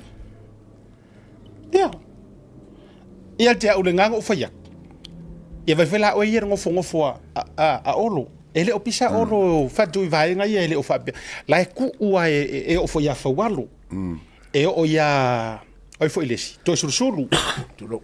E o ia ku ala o sui pale mia. Ele ia se nganga la ku ua la auli ma fia me. Ia ka ke ia sko ingo ku le pa. Ai Paulo ka nga kasole makwale ma fai anga. O le fai mai ra kingu ur me alang kama fo. Langa best friend le fai mai Australia. O le mea o le oso mai e manga o ai oso I kokong o le mea le veve lai.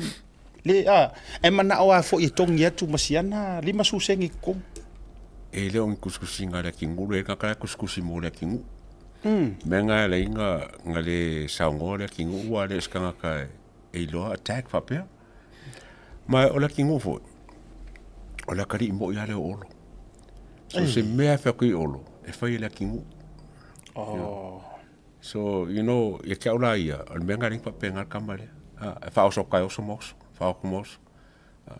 No wonder. Ia, o menga. A fa kua ia olo. La kingu fafa melo mo kua. E fafa. E fafa. O iska mi amo. Bo. Ia. E mao so la. Ia. E nana o fai atu. Lei ro wiko tala na sau no fo ila auli al mali toa ila na fa tala no ngama media le sau no ai na officially ke ro po ile officially winga le page fo ile le fast government. Yeah. Man toala le na sau no la audi ia ele o mauti no ai ai fa tala ia tala na o mai le ka o lo le ki sa to me se ele o se mea ke kau sau fu e fai me ia sau article ma e kau sau fu e ke kau kali mai fu nga mea ala me ringa nga fu o menga ringa masalomia wa aru le fast party le fast government e ke le lo po inga faia e ke le ai lo le po se e mfai nga faia me ia nga o nga ia ai le fo se nga wa ho page mo lava ko ma fa pe o ka le ringa fai nga admin le page le pe se fake page ale pe se mai fake pages ma mala fa to le winga na wa le no faia tu wale on le ia ke au ia te a peda things e ke sau e kau justify mai ai oi ngai lolo kau sau fu e kau kali nga mea le si la vaenga o lau sunga nga le sa mingi scale MCO te le lopo e ia level MCO mala ia ia o ingala le sa wai me yo le laisenge inga far kula fongo o mea o ingoa ma fainga paki a kinga va ko lo senga ai faia avela le te fatu ai ai for you e ke sau e ke kau ki fengi mai fua ma sau fai mai fua nga kala ma me o le mea nei se o le mea ke go fa o e vili kwa o so ia nga fua fai mai nga fu inga mea ele o ma lang o le ke kau kurkulia le kala le fai ngai o no ko ngol par menge emisa ai kasi o la koroko ele o sa o la nga mea la nga ele o wala e kala fea unga ma o nga tusa ma me ye faali ma ye le si vai ngor ko vai ngale wa le ko ongo winga la nga le ngo fa yaku e le mau ko vai a le la ka mo fai fo ya langa malanga ye wo ala me fo ye fo nga ngo ku pe me o mesa ye ko paki a o me ye o me paki ngo ka ur paki e lola ukana le fai aku ai longa ko o me ka le sa ka miloi le ka ki e mafaiana sauna o tulo na ona a inga mai fo yo a o se upu fo ile le ko ke le o nga sa sangi i ai makulanga fa penga o la ko la somalia wa disi lang lang ma las fo le ko kuma ele ko kuma ko banga mali e o foi marco i vale pe ale salamo ele mi so la ko kuma se kai mi fai de tester ko i vale ya onga lola ia le po i ko mai au ile ko mai ole vai ngala na wata va ia tu ile tulanga ile vale tupu mai nei te mi nei ona o mai leo se tala ile nei fiafi o lo tu lava le lu ilea malitalo sanga o lo au mai ele ngata o sui o le HRPP a o lea ua tu te talo le tai o le fast ile fionga ka mai kai pale mia wa taun fa ma vai manino i o le saunua ngala au ia na lela ia o le ala ko e ku ia le fisili ngo merkasi o le fisili numero tasi will fear me resign walanga o le u tatu ai tu o le u vave ale sa news ale APC Pacifica South News ale radio New Zealand ia ele tau wilo fo nisi o ala fasala lau el Pacifica o la fo wa news ia la ko de melenga kula ia ngai ko ngol pan menge ai mana tua o lele i uma o lea e fa wa o lea so usi la fia la kakarango o lea le la fo lea kau fa ku pe a fa pia e mai a vai ngai le ne sau noi sunga lau le maleto what do you think o ani enko le la fo le a ka ku kilo mei o le makua risky level o se si la fo ko fai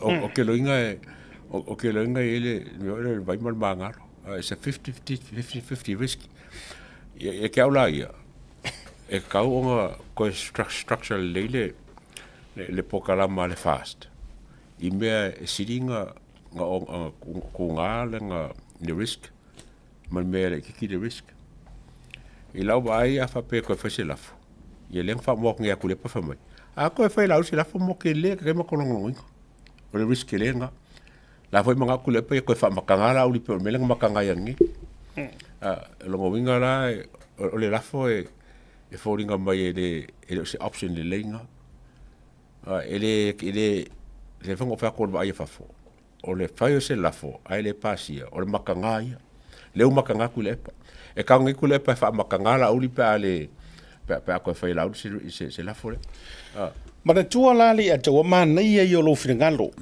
la tau e vai possible la outcomes ma scenarios ese leanga ele te tauna toi alo ese mai le fast i le latou saunoanga e iai fo i le latou lafo e fatu o le lafo lea o te tilo iai pe a mawhainga lafo whapenga leanga iai le ese nga o le whaakuakuainga o le malo ma le ese nga o le whaakuakuainga o le kaikai lea taua o le wording o upu ia e ke le lona ese nga o le lafo le sa whaatua tu le e pana le la pe a toi fo i le te toi mata iai ma sila iai Samoa o le whaakuakuainga o le kāpengeka lono winga e le nga o fia mei e le nga o le koa ongo a ua koa se furu ma le lima o le koa se furu ma le lima lea wala vea umai ma le fast le nga o le iai sui le sikala whaakula fongo o le fast i kokongu o le to as furu ma le lima o la fola lea o ke tate walanga o le faiva o matematenga le mele u tatu predictions fo i lele po le ale tūlanga o le la fola e ongo kupu o le lafo e wha mausalia i lava le ave e senga o le koafia o le toa hono now a wha maongi le koa iwa lea e kau alanga ngei ai ia le taitai fono ma le taitai ma wha pia mai o lea lava e maui i le luse furu ele mo mia la ele popole se si ingi fasa launga kulepa leanga ilalo le tula fono ana le la pe ona to lo wina nga fia fo ngo mela mo mia lusu mo fitu ya nga o le lua se furu mo le fikua e pasi ai pauanga ele fa se rua vai kolu manino yo sa no nga le fong vitalai ma le fo no vai tungo la au mai ele fina nga lo fa pena o le lo yesili ya o le sa nga lo yesili la fo wa publish mai lono winga la lai o nga kusa le ele mo o mia la ka ko ele po pole foi sesi ise awai po se le awai o kuila epa ya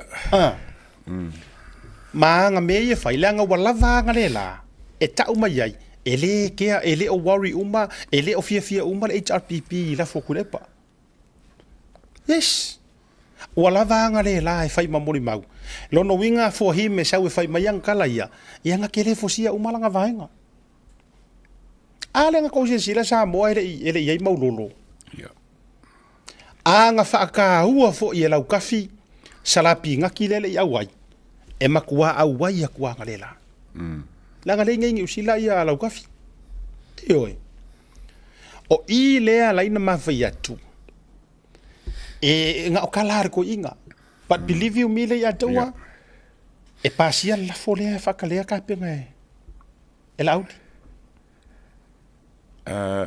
e lua meo ke vai ai ya kakalngo ya lau kafire ngai o le fosa ngai ba lasi ma lau kia mangu ma o fodi sire ngai alengo o ma ali alengo a kuri le fongo le na le tu fa tu e ya valasi lengo a kuri le fongo Yes. ya le la maka ko fa fo ale o kuria le ele o malanga tu le fono Yeah. ele o yese fa mbafalo winga na le no fa yatu ele se senga la vai o le lafo e fa ku o le fa ko inga o le pare mia ma le lafo e ka fa ku o le o ko ko el paki a fa pela o le lafo le la sa ngila o le lafo e fonga nge e ko fa mosali le kulinga o fiame a o lo ko kongo le o kula fongo le ka pasia ngai le Electro Act se me mausali e le ka ofi speaker e faila speaker fa ungol mele le na ele foi ele parme mana tua mai o le mea se lea e kau ave ngei ele HRPP o le mea se piko i se ale a mai kuila e pale fa se nai mafu fo to tele ele ai se me ka o se le fa ku inga o le fast is fa inga malo se kala nga and we need to correct that ele o le fast lea ele fa ku inga this is why o le fa ya tula utala e makua uofo i le lea lofa o fia me o makua lea lofa selfish e lea lofa i lea kungu e makua lea lofa leanga o le mangingo mamala malama au saungoanga ma mea lea nga fola i mingi skaya e mantua ata tola le upu vo le masengi saungo o le bribe right o nga ua sori le sikula fongo i lungo le sikula fongo awa ana le faya nga folanga ma fai folanga ya ve se ka vale ma nga ma me uma believe you me le atawa ele ai ma sesia or ko i vale sa fai o o winga nga le nga faya kula ka la wia la utala ma le fa soa ile ne va ngole fiafi o fe feu fuor ma ka upu ya le ma ua sao ma yai kokongu ma le fa se inga ele HRPP o manatu tangata ma fa pe mai wale ele ai e nga ofia me le ele fia ruese full stop na pawa me se fie me o se fa linga speaker that's it a le foi ngoma wa kursi u le o la uri a fa pe le kupul menga o ko fo ilo le kungu le snap election ele fie ba ai ia le al malon menga ele fie manga o e fong fkalai ele manga o e fie me le manga o la uri nga por ka manga o ye yo kulepa a fo le winga na le tati fa tuai kusa ia fa sa o le avenga se ngol informations le au te lo fo le fa fonga mai le tu whether peke HRPP peke fast au alanga o le mangaku le fa o lo ha kau ai ma fa ku poi fu ma senga o le ale le mangaku e le o fa le kongu ia le kai kai nga le malo ia fo ile le i kau ave me inga le fast o le mele fa le kongu o le tangata e to tasi e le fia ese ele awe ke amaia tulo lau fionga fia me ele ka kaunga e au maia le mea lea ma le pese a kula e pa lea faiso o ele se sioanga va au le pipi ele kaunga e sau ma oe au mai i le mea lea langa o le paki lea ele o se paki nga iki nga i tulo fa fonga le tulo ele o se paki nga si i mai ya o e lunga o le fa alo fa se e ro i now o leo ke fa so ako as a person e pele ya o le paki pe ngo fa aka ko wo issue e fai sa o ai asia ka issue ele miri ala le peke fast fo i peke le fast e ma ke ku sa o ia oi ai o ka ko umalava e ai lau paki e ke palo kai e sa lo kara le akawa Kaunga ia. peke leo peke a e uma ku lau profession lau ngaruenga ai e alu ke paloka so don't you tell me e ke le porkiki o re kangaka le fa mai e le porkiki o le pelo e o i fai fe au kulo e palo ka uma e oi me la nga le o fai aku so ia ka ko ke alo nga me fa mai e ma le te fai atu o ke fa sala lau o ke aru sa o issue ai fa siri mai le aka o la o paki o fast le nga o ku malo si e sui fa nga malo le ala nga mai ai le ua iaso le kaimi nga fai mai por kala mer kau kai ele o fa ngu kulu ar karango ar kau kai le o ke alo le ape foi le fu wa join mai e sunga le atawa o le o ke alo le ape foi le anga o ke le alu kau kango o ke le alu e su e mea wa fiangi si fa sala lau di liu Dek se umala ko makemele kupungi. Wafia e o fa sala lau ia se umala ko maki wafia ngisi nga ingu so mali o fast ingu ma ai ma onga feo ai feo ia wo lu fia nga le ioi o ngala nga pali ale o titala no atu mo fa ia o langonga nga au kalangoa la a ave se la lo pulo le a tau fa sala lau au kalangoa i lo pulo fa tangata ngau e suir fai nga malo ona mo kwala ngonga o fa ngonga i lau sunga nga fia me ia ona mo kwala ngonga o fa ngonga fa kanga ka paloka fa kanga ka lango are paki nga o ka kalu fo i mo kuri vai le ku ai longa nga anga pongi ya malo kuno ai longa len ko anga pongi ya malo fast when I say that I mean it ngo anga pongi mako ka kalu yes mako kakalo ya malor pakila onga wa mako manga nga o ngisuinga walela va fo mai le fase furu ka usanga o kaukua mai le HRPP fai se swinga pa wanga na menga o manga awai o le ala le mele o kaungu wai le ala o su mai lau sunga fia me kulo pa io sa le vala si ala nga ele se vinga nga mako fa nga yele example lang or kangaka le ala wa e su mai o ke la ngonga ke le ikarikongu e malo le paki nga fa ku e la audi I think nga e ke anga ele sila ngei mai lava e sa o mangu malo le va o mangu e ke le comfortable my confidence ke punga mai ko o le benga Nelang le lenga fa kula fa soa. O le fa ngoanga o se kanga ngau e sui le paki, e sui le fainga malo. Le ma fainga e pu le o loko. Le anga o le ke saulava, ma au mai le ku ai nga mentality fa HRPP le. E nga o e ke aka mai. E ke sau e au mai peia o meia kuila epa. E le ai ma se nga va nga o e ke nga va. Ia sara faia la kuila e pala nga sa earn e ia longa position le i pale mia kulo ka ko alu upu sa sala ka ukala ia la kuila e pale meranga le nga earn e ia longa alu ko nguma pale mia mai ai ngai ko inga ngala ko mafuka mai ai ore saur ka nga si fa pepe mai ko kongu e le ia kele se nga ruenga nga faia ai sau musu ma fau malo mau pe o nga me ko kingo ia o le mea ngai o foi le roko le ako Mo ila masalo o se vai aso ngela mo kwa struck oi fia me nge lua. E ka kaungo resign pe ku fong fkala e fai lang fai ungo. A fai e resign o le alu ese mamarunga mai ku ila vongo fai sanga la unga pura sang fa ma vai nga me fa pena. A fai e fa ma apea o le kuli o se kasinga me makanga o la kupu. Il kako mai kaula i mela kako kikirangi. Le foi comfy lava ia e makwa ko a ia la oli i langa fam kalanga le fangi kongo le fongo le fangi kongo le fongo a ele fa ma vai o mako fa isi me wala menga o le ka o ya fie me e fa ma vai alo ia a le fa ma vai alo ia le kakalongo i possibility o le ko mai o fongo fkala i o mausali i se vai ngar kula fongo le pasi ngei fai lo mranga fai unga ele ko fefe fai longkol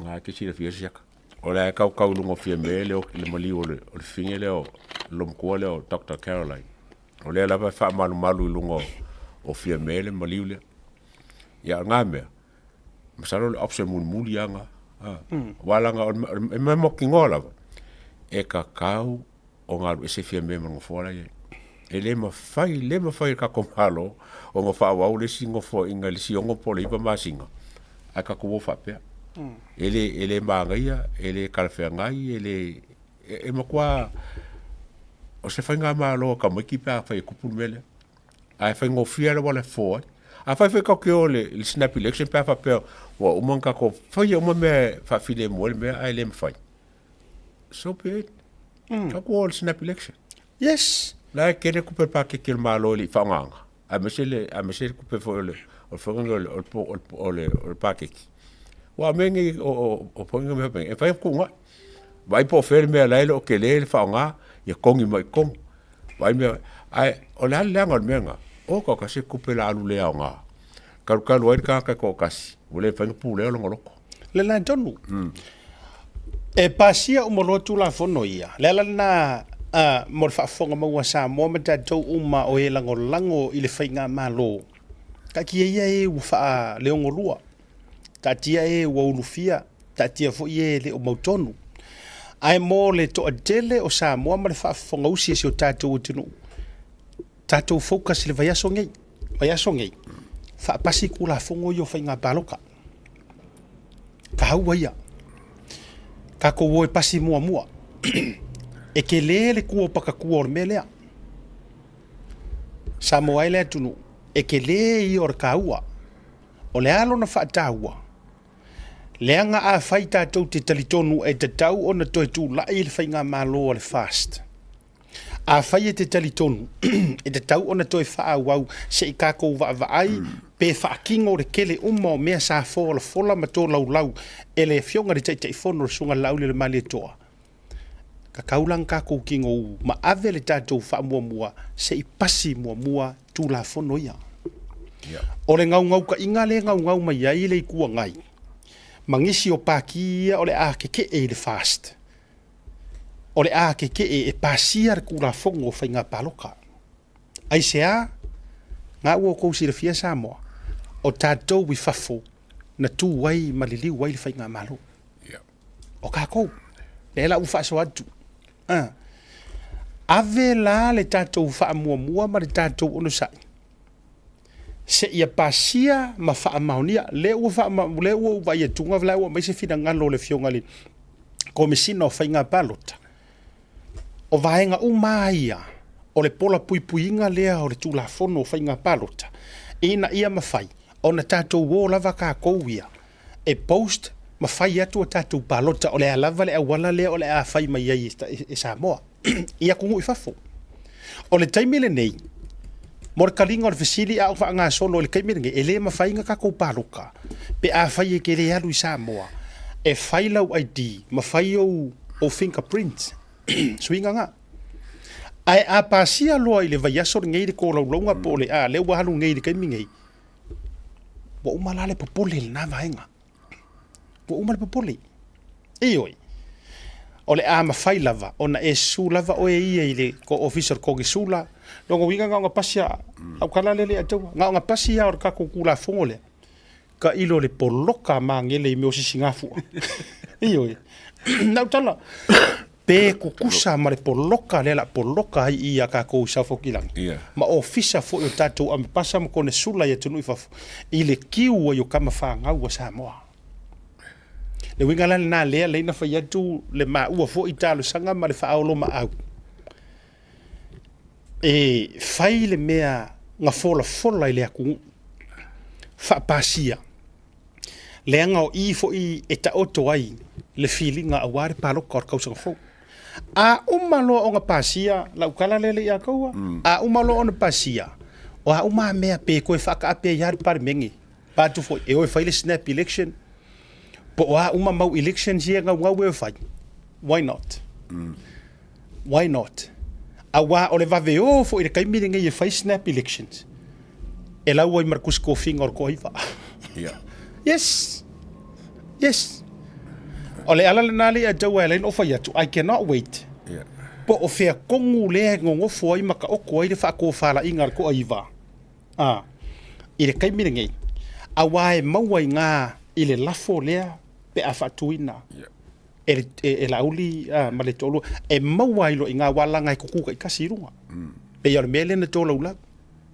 O na sila mai i lo leo i kumalo i le tangata tonua e mo i longa loko ma le tangata e sao ai le upule koe ave i le upule ngawhi kula e pa o le tangata e faa ngutu lua. Yeah. E vai le maa ngai o le analysis a kama. O le mea ngā le laka o koe. Ai o ngā tutonua ia le atau. Ai o ngā tutonua i lava. Le wha moe ngā ola. O le a talia e fia me. Wha maua. Le tūlanga mo le atunu. Mangai. Ea. O le whai unga ka pokalama o le ka o loi options. E me whain ki kire ia la kungu. E me ka ko fans mo le. Kau ia. E ngofaka kai mafika po fea me ia, ka le fea ngai mo ngai. Ia, mai ngai fo ele kombingi ai ma. Ara waku ia options e ongo. E fi de la ko, po la se la ko. Vai li me kong fai. O le isi vaenga na fea i le whanutanga na lela, ia ua o haere me saufa fai ai. Hatu ua o haere me saufa fai ai, ua fea fo i tūlanga o upu matala, ia. Wa wia le atua. Wa lava upu masaunoanga ale speaker. Wa lava le e faima. Ma taoso. Fa me ansa wanga speaker. O wa ue pule le menga. O le mea au ki kofi a kua sa fa ai. Le mea. O le mea nga. Ah. E de kofi ingo fo a mese o le fai le hol fo le se hol kuma. Ale na. O le tali la ia le no fo ma le vaenga le na. E pule ar speaker. E le ongo foi fa folango foi como pa. E o foi le kongi ngali er fast. Soli. Ke fo. Ma kwa ki nga ya le finga ngalo ko inga soli. Soli e fa ma kwa ki nga ko. O le fikir kanga ka wa ika wa o fa ke ia wo le mo me ka mga ai. Ia wo sa roi si fam karang. O pe wa o le pe se piango pa ulua, poski kala ho le pa ulua. O ngā waki ngā rongo loko. So le e o kongi ngā makua whaki ngā re whai eru. E tongi ngā. So le e si whai i la whakakangi pe aikar ko i ngā. Pi olo hoi le reo ngā pi e kau i ai roma le leo kamano. Pese leos whawhinga iske. Ia pe au ngai ka. E oi. Ia o e le sau whai e le fast ma le lantou tōninga. So le. Ia la avi fore la ko ua ko mara ko e pule arkanga kai ronga o fula whai e fua le. Le tūlanga. E sele tūlanga ua i eisi tātou. E eisi vai ngā a o tau vevela mai tu tonu le fono. Yeah. A o le fo i vevela tu fafo o tele iloa misa pe yeini na iata o le live le fionga ia le ilua a mesene. Yeah. I fafo mai. Sa yeila se vai ngā. E kaulele mai le leo kako ori o tu tonu. A o lea e whaapa ulua atu fo i whai ngā leo i fafo. Ma nisi o le atu nuu nai ta mama nai tina mātutua. Sa o atu fo i lele mā lantou tustusinga. whaailoilo. Te file E te e ai po se la tau te file mu. Silence lava matutu lu mortate. Yeah. Ia e pikai. Soli. E ai la se I kau whai ka mo misa penga ke mawanga I fonga. E ai la le leo kenge ngā le ngā rui folo I ai sole pisa o sole ke whai a kore malor kaka. Pe se mama mia Sole. O le malo tusana file mu ale amatanga. Na tau mawhai mai fo ina inisi o malo le malo ngai ka mari ngai ka ia e whai malui foi ka makua. So le e malo mai ha mar whai o fuai vai umi ngā re kengi. o pe o si le ku le pisa e ala ko le pisa le ala ke Le tangata tonu anga nga sauloa. Le tau whai malua mea si ko inga la po lea. Ai se yo la le taimi e masau mai ai roa mar whai o fuai vai umi ngā. O ne tātou tua turo le se ki runga misa le leo. Si sila mai. Le ala, tangata lea. Se tau tua la ke isi kua pe kau maua mai le wha mole a misa. Si sila mai. Se I tau paha polisi wha le leia kue e sunga ya misa le audio. Ai, o le vainga le sa iei foi fafo, o la foi e kau vevesi mai maa makang kauku ia purfanga koko. O ia o leo wa amatatu fo ina ngai pu fafo ia mai lanto. Sa file mua la le tutua ia nai tangata. Hai ngā kofu aku roa ma o aku raka whaafai o fuai vai umi lea le tamaitai lea. Sole. O ingo uloa ai. E se afo I le whainga o iaku ai ngā tu ai ngā leo tonu a nei ma tu ai ngā leo nei. E matua e vave ai koe anga salai masero o makua lele I kurou. A ole meo lele I loa karangoi kangaka. Meo lele I loa tau tala I tangata. sa mo pule mo le mamaram Sau marapule. Ai anga pola e sero o makua. Kurou. Ea, se kiroa, se tui fole I kako makamaka. O se vainga lea sa iei fafo whaktaile. Mole kalia le mako karusanga mako ksava vale mo mole le mako sava. Ai fai ma mako mai mako file mo lima. Akpa koi kaur ngama le fonga malu ka kope. Ia ma fai roa le mako sava le ala le mako file le mu fa le mako ko. Ia se ai se vai ma mo ke sa ma le. Ai ko fa le le le mo. Ni fa le ma fai ta ko sa ma ka. Wa le le paulo ia.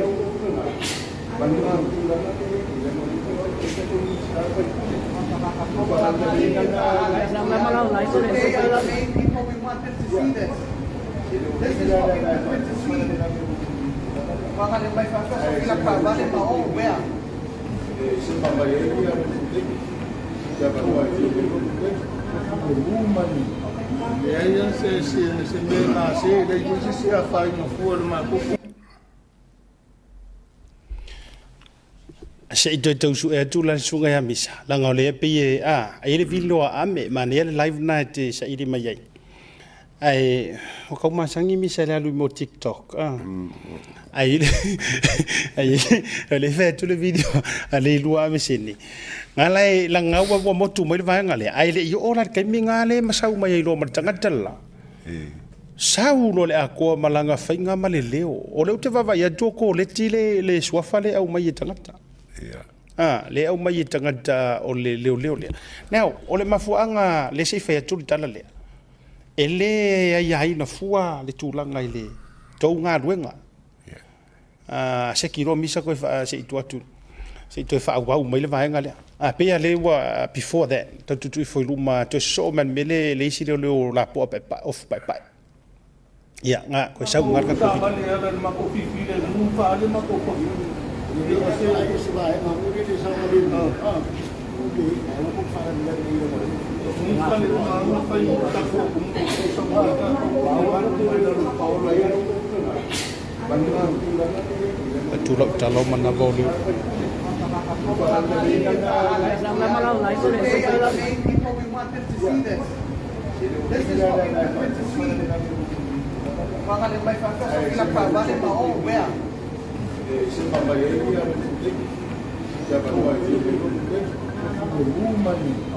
Yang se menga se le yusi se afai no fuor ma ku de mari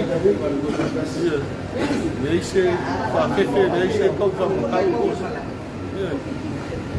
le te fi de mo ma ko sa va de ma ku ya ko ni la ti mo ko pele lo fa ma ko pe ko ti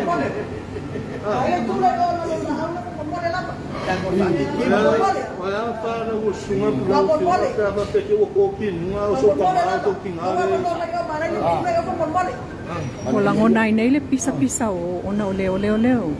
Ai sa file mu lava le tutu o tangata. Ai o le leo a ona o se fonga o leo.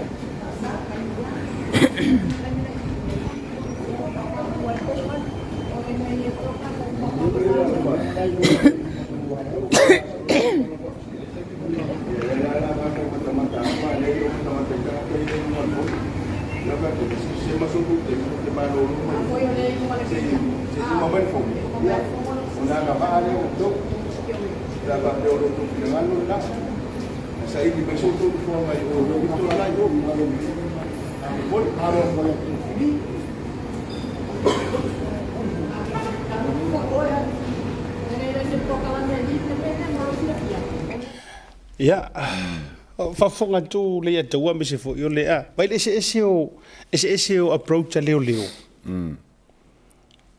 Ola sa va vai tu ngai le tu inga I leo lua tamai tai male I le to fa tu bun. Me mo I da makanga mai lau kikiroki ai. E fa se le wale nga le lavanga stage ba nga le la ko rights le fa vai I fa dia fo la ko aya ka o fa lo la ko ke. Ai ke ola ko I vai mele sa ka I le mai fa mai ola I o fasingo ese me o vai ngale kuma ai instead of come for shut down le mele fa vai ngale a o sa ngela le la pole pe folinga mai I vesanga pe folinga mai na le fia I lona to o tai pe folinga mai le mo sang fi kai o le o va vai etu o pe o tamai tai leo le sa ai molianga mo na fai ai ona ia fa o lima se tasi o tamai tai leo e o to vai tu o tamai tai leo le so fa correcti pe o firo fai correct me if I'm wrong e ai vai nga fo o molianga sa fa sanga ia te se tasi o tamai tai leo le ala sa wa marco ai nga attitude le a o le maku ku o kanga kala fai ai oi ai mana tua mai fo ile ya toa nga paulo le mea e la walunga ese ai ku ai nga tatou leo e kire kau ke kelengi o fa ilonga ke alu ai makanga ruenga le kulo ai paule o tasio qualification ia le leila u va matangata marau kalangoa vaila e ui le la po afo o si suru so le vaila u kalo ki ngo leo kako e malo no si mai ai e siro ma ku ma pelpari ya vaila o le fa korokolo asi kama la le mun muri le tu fo rumala to tamale le man ye si le la wale ai o go lo marka malo va dalo vai nei tangata matutua e le fo I vaenga ia kau ko ia o la u fai ni fai unga la to ai fa to ba nga fo le video le wo to vai tu ai el ka mo papa va ali ia o Marilyn oh yes ia mai nga ko menga fai se ka mi vo ia ki kiro nga fo la ia le ko menga o le hero pa mangisio o vai nga fai pe nga la ko fa nga ia me ia wa la nga ko wo la nga ko wo no po ko sa ba o vai adu I tūlanga I nei disi fo I o malo le malo ia whawhetai I nei leo ali e tate vai atu o la lava e lau ke si le fia o kangaka maku kuara e lau ke fai iai ia e lo fa alo o le leo lea nga paka ko esea e mo por fuki ulu Ah. se lenga hunt. E le ke kau ia. O pako kai mo ile mo ia. E kau mo step down na o. Ai sau se kai ia lo mo Samoa. Ya. Wei. O kuai mai mo sa mala posta ke le o mga mai ala sa ya o sa wa. Mana ia fina ngalo sia tina. Ai ta ua langa o kanga ka soifua ku lo fa fonga le tulu. Ai o tangata lai to tonu o so tatu tulu. Ele o ia ma se risk le atu. Ele o ia se risk fo ile le a me o ia se tau fa fe. I ya ila to wa fuai nga so nga ngau fu le o ku kuri ese ma o. Ele ka faz pe mi ka la me. O me fa singo a fe o fa la le a wala por ase me. O me fa singo se me o kuma ia. Ai le fenga ko ka fieng me fa pe.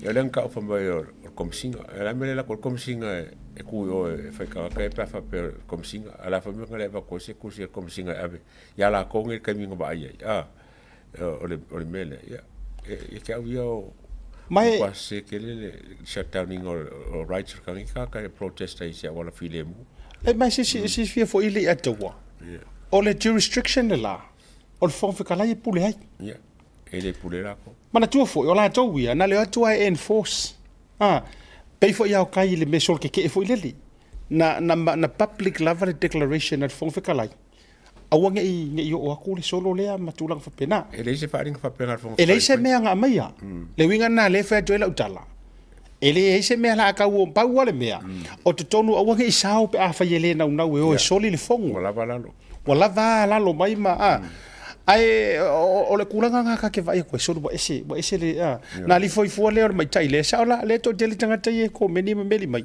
o le tanga te tonu le sa a fia i le fa o nga li mas kasi o le ko mai kai le la ka usa wa mar malo le ka usa fa ia ai tangata mare tala no le o le leo o lo leo o fa si malo ele nga o tangata ma di tu te lo pe tai pe ona yo tu a tu lo fo sa kaunga e sa ngo le male ava ia ma le mai ya o kanga ka fo ia se o le matua fa ma le ngo fie mai vela o le fa nga wi tu le si fo ngo le si fa la po mo muri nga le o le ele na ma tai lona tau ai ale pe mangi ngo sa nga le fio nga le lu a meseni o vevesi la le mea ma pisa o le so mai o le leo e lua me mu vai leo onga ua fala velave ma vevesi ma ua wole pa wole funga wole kausisi file mu me la ia e lei mas kula fongo wa kale pe ka kai nga fo mai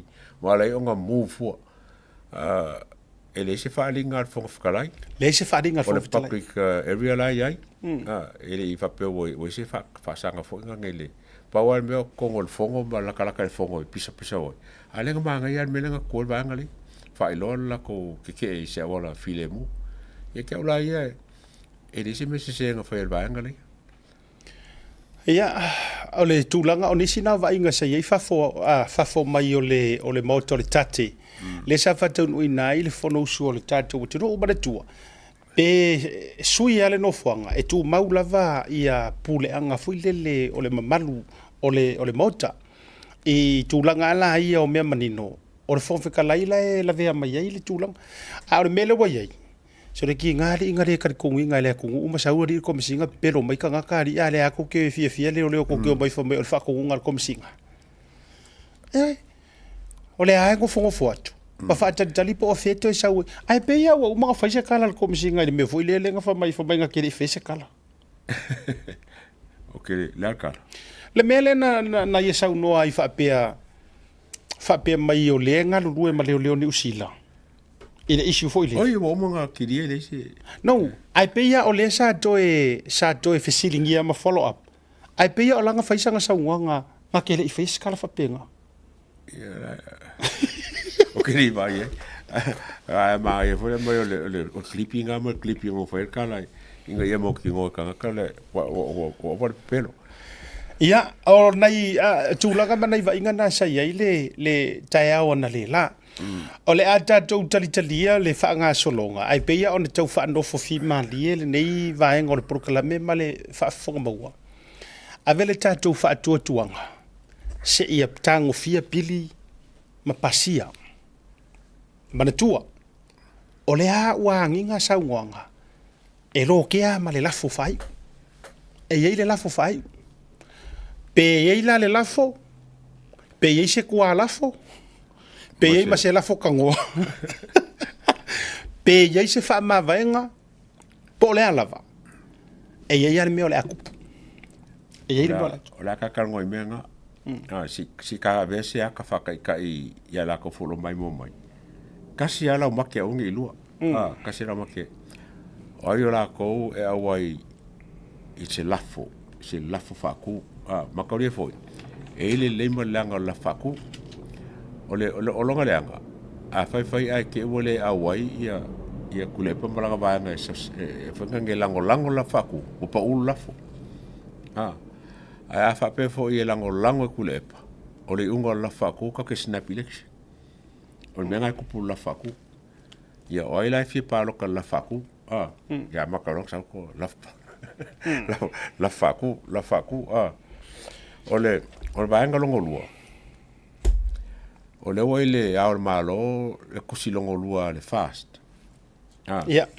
ia o ai finga ngalo e fio mai le aor malo e fai song fai unga le mele ia o longa leima longa leanga a fai e sau le aor malo ai kofi le fast kofi mo la uli e parimia o longa lenga a kako kali e sau le aor malo kofi se caretaker government ai kofi ai kula epa o longa leanga nga e yei la le faitio nga tele le la folea o ile I se fai unga le discretion lea le atua tu loa se fia e ke lea e te tau foi ia e le fa peta te fai etu ai o te loa o lai ei le tofa le fionga le au malo ai ake au o le matua te le I o le afianga o le sau pe a kupu le mea ai sau koe kofi kule epa Iwa o me ka pikire o risk nga ale wut yo sa le yes e kupu e ono tupu ale wa mantu o tatu na fa tu len sa no ia sa uni ai fa lo inga me kula e pa nga fa ilanga nga sa nga le press release conference tu le pa le va solente de no umanta tu por kalami ai u fa lo kula o sa ko ngwan me nga fa mai ele lo pe ke wa la ia ko fa ma fa kanga ele an malo lo pe te o la tofi mai lo la ai musu ka wia nga le ka koi o lo winga la tala ai o ile atua o le matua e o foi lo karoko nga ngo fa ya wa le ai se fa ko nga e ave fa wa pe o la ia le majority le fast fa toi fo ya awa a lu nei ai sa tu ai nga le ko ai nga discretion nga ale malo ai ko kofi mai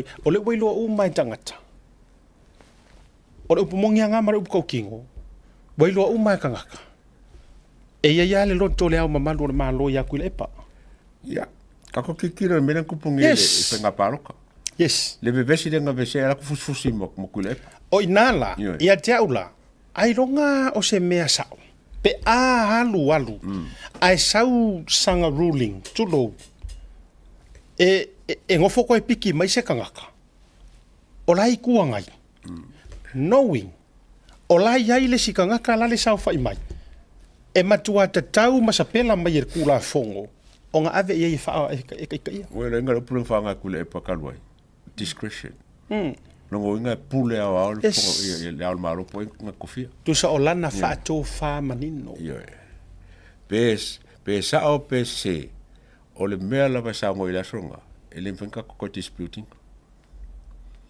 Ai le ropo la fa kula ukala ngai mingu ki o bote e o mai ki au le manga. Ka ngola ngale ka ngoi I paro ka ko mai mo mai ya. Ai le ropo ka manga o le au mamalo le malo.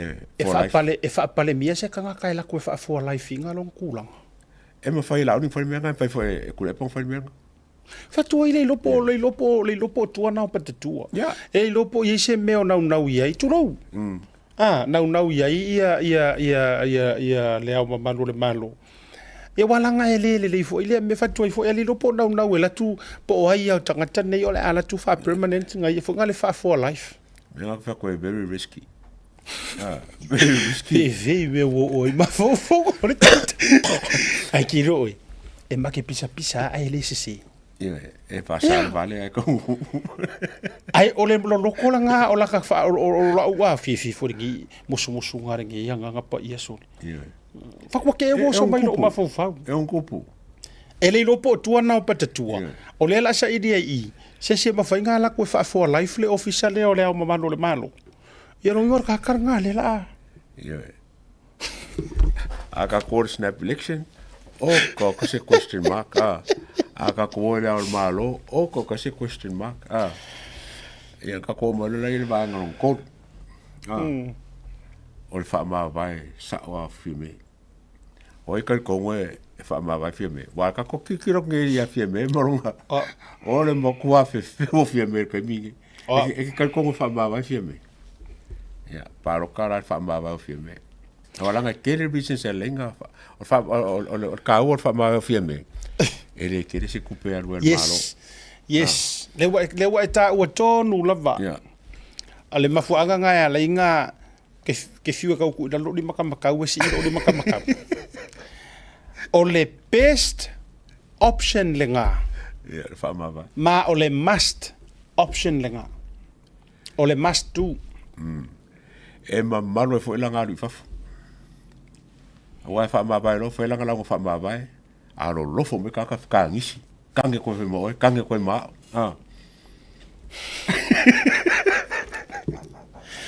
ka ke faro ko o mo su fu me mo misa i pa fa ma vai le wa ka fe se i ngi la unga ma ya nga upu sa ngi fe me e foi lang fa ma vai pa fa penga ki filinga le mere ole ya la kango no fa mai lo tapo kalame i nei minuti ole akao le discretion sa le malo ya a fai langa discretion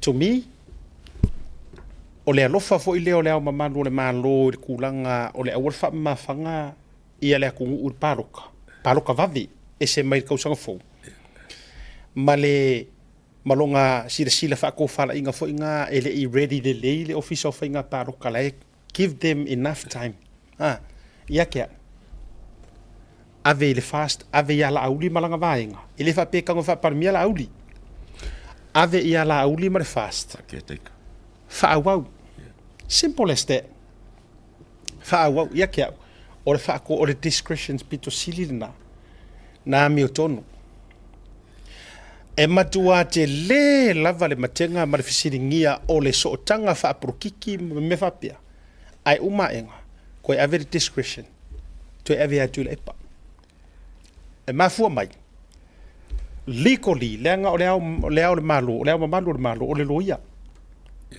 legally lenga te silfia la lu furui var fast ka kia ia la ngonga mamangako a o la do tanga tu la fono e mo mai sangi lo o e se meo ngi yoenga fa makai pe ke le o yai o ka pulenga malea a la pipi lo ngo du ngor sing el pepa o la wa yai nga malau yoenga kusa po akala la fire ko sa mo fa pe ku le ai le nga makala ngoanga po le o le fakwa ka mangai le o yai le mele e ka wa le paperwork le piece of paper so inala le ala in ofo ya tule ya tawa o is a discretion sa le au malo o le mea tonua e te tauna ave pe fa au au fainga malo lo tautu suit kai fa au fainga malo fa ka penga fa uma pasir kalo kupi ma fa au ko ya fainga paro kili o le mea manga le ka ke manga o ye ai ma ka le fo I o le wa ave lu fu river fast ale feng sa ngo fie me la ko la sulima la ko e be feng ave ku si fie me o pe ba ele lu fu river le fast la ngale ma ko le sulima so o mea fa ko e fa si risky o le option nga o nga e pengu mi inga ma me le mangingo le e o kupu mai e fa inga nga fa ele le al malo se fa unga ka ki le manga o ye o me muli la option fo nga ia so no o nga ia wala nga au le resign fi me ia o la option e si dia ku fi le mu le ku lunga fo nga fa fa ke alo ngole Na opse la opse nga. Fa ke lo ngole. File mu lo me. Ko foi banga fa pa election ka mo fia kunga. Ngaya. Sa o ka o ika. Sa o ilisi o anko nga o ika ngi option na. Whichever. Whatever. Whichever, whoever, however and whatever. E te tau ona tupu a se meo nei mea. Ai te aule a taua na pasi a tu la fono whainga balota pasi tu la fono pili o whamsinongo whanuma suafa. O au peo le snap election kako atu. Yeah. Yeah, that's the worst. If it meant to be e umaenga ole akako ui le ala whainga se ele whain ele au ngaka ngaka ole kua e ui mea whainga. A whai fo ila akako koe saunge koe kolosi de sami ula ula. Let's do it. Kolosi. By the rivers of below, there we sat down, there we were, where we remember Zion.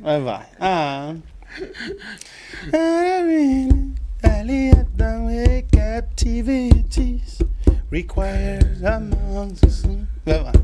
How shine the Lord's song in a strange land. Asa ungi la kaku koe kolosi oritana.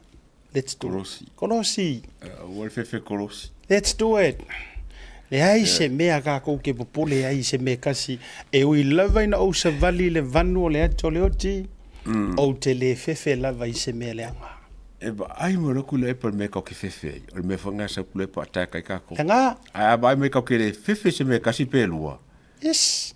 Ngongo kia. E oso mai manga snap election. Ai snap o mai ala ko. Yeah. Kusa o leo mai malako snap election. Ai le koe foi mai ku le pa wa uti vatu lautala. E ku mai de kanga kale la aku mai e kau vam ku le pa. E le amfisu la koe foi mai. Yeah. E oso foi kanga kale la oso e lui mai le ngofo fale ka kolu. Fale ka kolu foi. Le ili mongi. E sa uma mai ya. Ki uma. O ke la ngonga. O le mafuanga le nā le whaasa la salainga ingisi o sui pe o sa nganga lua. Le anga fo yo le iai ko aku ngai iai de kaimine ngai o lai ino ma le fia ma vai lua i ngai i kanga paluka. So o le lai le o fia uma. I porkala mer ko inga le ua kope whafuasei.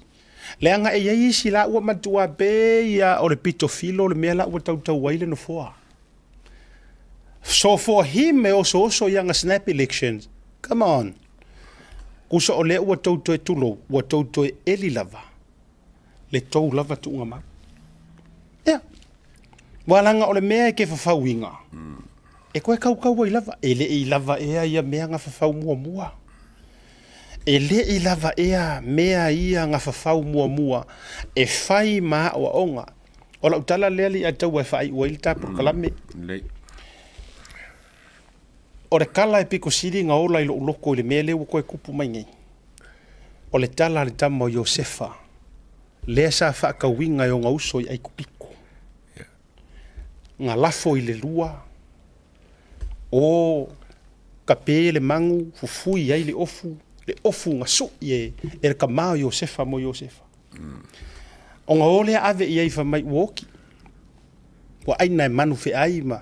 Ai le loa ua a. Ia vaku er kama mafaka waku mao o ai kupiko. O le manguia nga liloa ai or kala Iosefa piko sili nga ola i lo uloko. E fua i aile mele ua kula i maimare mea ua fai. O le mea ua fai e le kua ongo lea. I le tangata sa ki ngā hinga. Ma ave i aile lea kua le whaasingo manga o le pāki e le whaatuatua i le tua sa mo utasi. Fa maile or kala Iosefa. O le mea na manatu o uso o te leanga. Ai ua liwinga e lea kua po ua liwinga. Inga ia wha amangu winga ai le suafa o Iova. Ka o ka ese ka waili ese o le wa aiar ka ngaka e lea kari kongu i lea kua. Ese le wa aiar ka ngaka e makau i lea kua. Kala nga Iosefa nga whai. Na mana tu natu o uso o te leanga ai. Lafo ilanga lala aki ai e leanga loko. ua favor kama lea e longa kama ma ua leanga loko onga o le miki kama leanga fai ya fo le miki e Josefa ka fara ua ifo ya Joseph ua tinga o la tau loto leanga ua fa makala le miki kama fa mai o uso makukua ngo uva aila o miki e ifo mai a kou fusia fusi saiko e ifo mai a kou fusi saiko ila fusi saiko a va aile papa va fa mai who are you a va ai o mingi ska fa ko anga ma fai nga fai vai lengi fa ilonga a ore miki nga va ai kama e ifo mai a kou fusi saiko ila fusi saiko le nga ilo maloko fai lo mal set up ia le fast vai pele o me nga le o kupu ya kako ai me se o ko nga malau sunga kai ka le sa ave ma kai ka yer paki pe ia so nga fai ko ngi le motofono e la uli ana le lei lau ta inga anga ele fa longo le me fo ko le anga ele ku kupu me ia le la ku ke mangaku wa mangaku le nga ia o le mangako rea kingu le ataua. According i le filosofia ma le theory alanga kama lele pisa mai o le mangako rea kingu ua ko akele aku. Sui fai pule, even supporters, ua lango inga la ua mfia me. O le mangako nga sa iai. Le anga ese foi olo ia, malanga foi ia agenda. Lega foi lenga li fore dinga fa mkarkala mai lungo por kala fa mai e servaenga olo e servaenga fia me malakingu o le manatu la le vaenga lea a fa par po mulea makuli la auli ma fa masia si la auli ma fa luma o le a favor supporters ma favor de pakia ka ua ia e ngalo ai ia o le mea na tou mafufa e fa penga o kalanga Joseph o le mea na manatu o uso teleanga ai mo ua vai ngai. Ale wo mangu yai. Ya. Au sunga le atu. Ia sau wanga ka fa ma vai wala voile boka la. O le vanga saungi mai mau e falita to e vanga mar fale.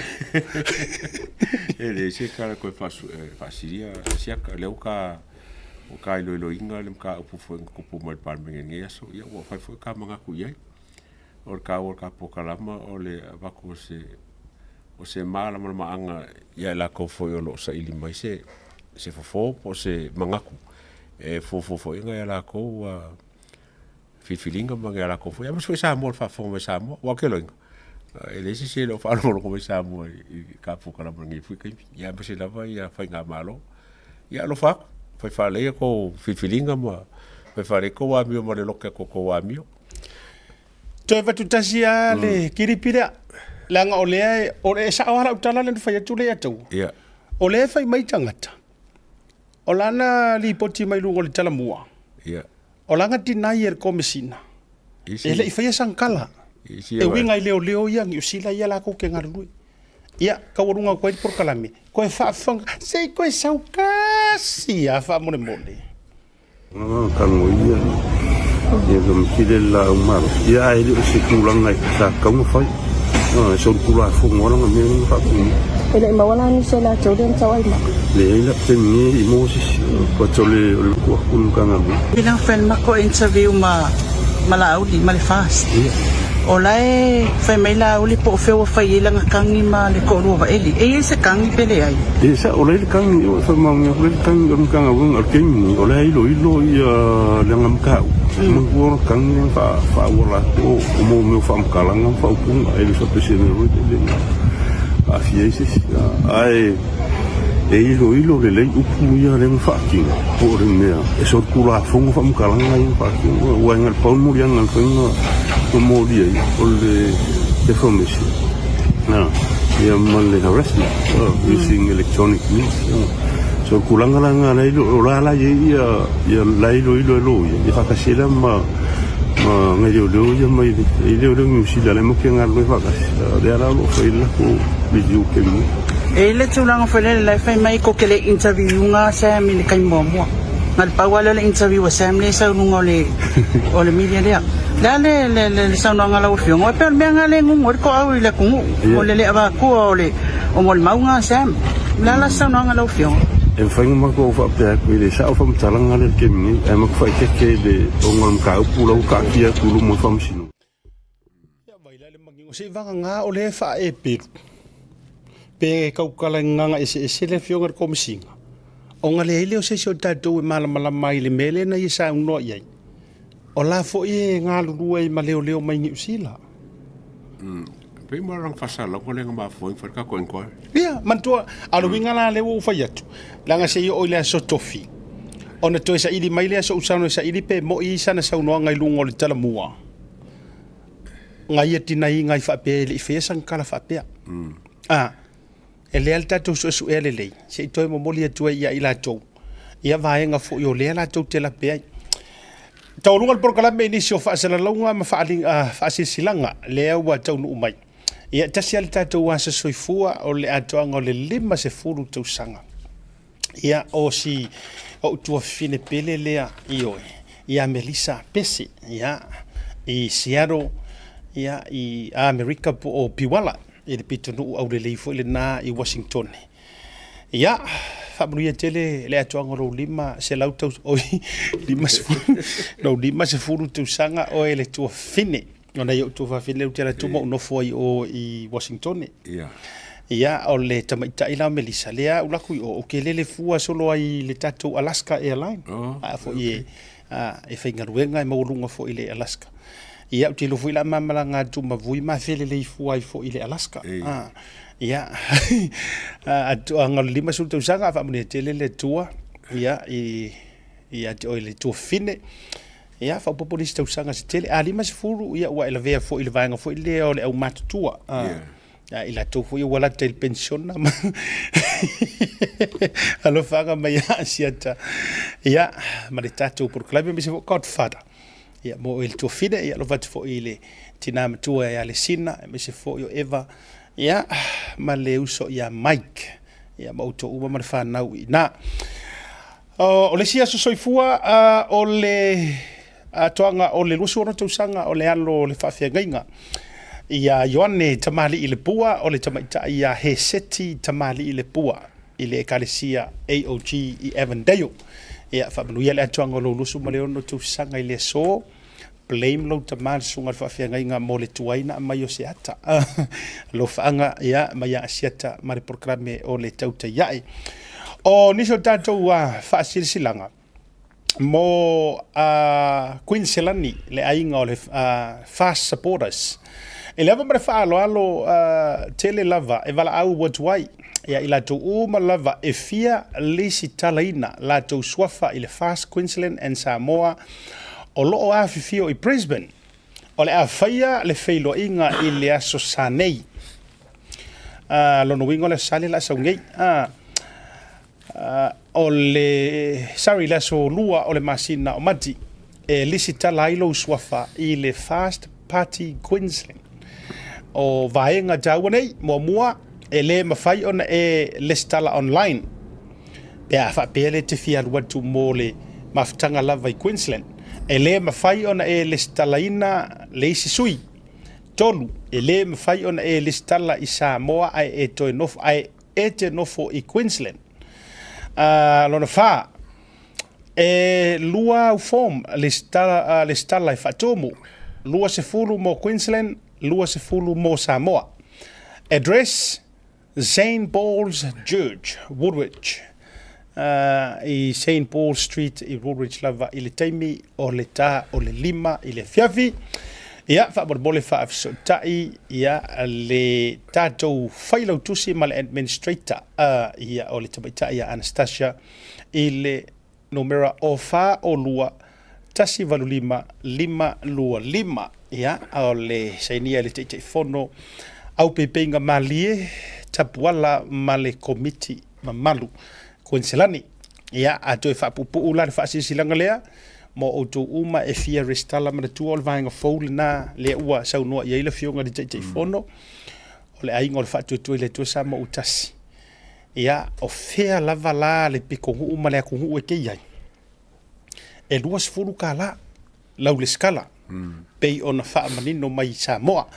Ia ai ona lono winga ia inga ale peila o le au mai e Queensland e lua se fulu ia mo lau le stala I o Queensland ia lua se fulu e te mo Samoa na e whaamanino mai I la toule o le la tou walanga tasile vaenga sa fesili ele to tele a me se ka ko ngi usira ngi Salopo le fast supporters vaenga le sa ko ye mo I fair le a ka ko du sukala Walanga ko kele ka ko le mga ko le ka ke o le ai o le lua o le vaenga le ia manino fa tai fo le wa e mai o le mele fito I tonu lava I committee le fast le fast supporters peila o ngi au kilangi o le ia le komiki o le fionga ia se wa muli o le tai fono o le asi le masiona do lua ia ai mai se fo o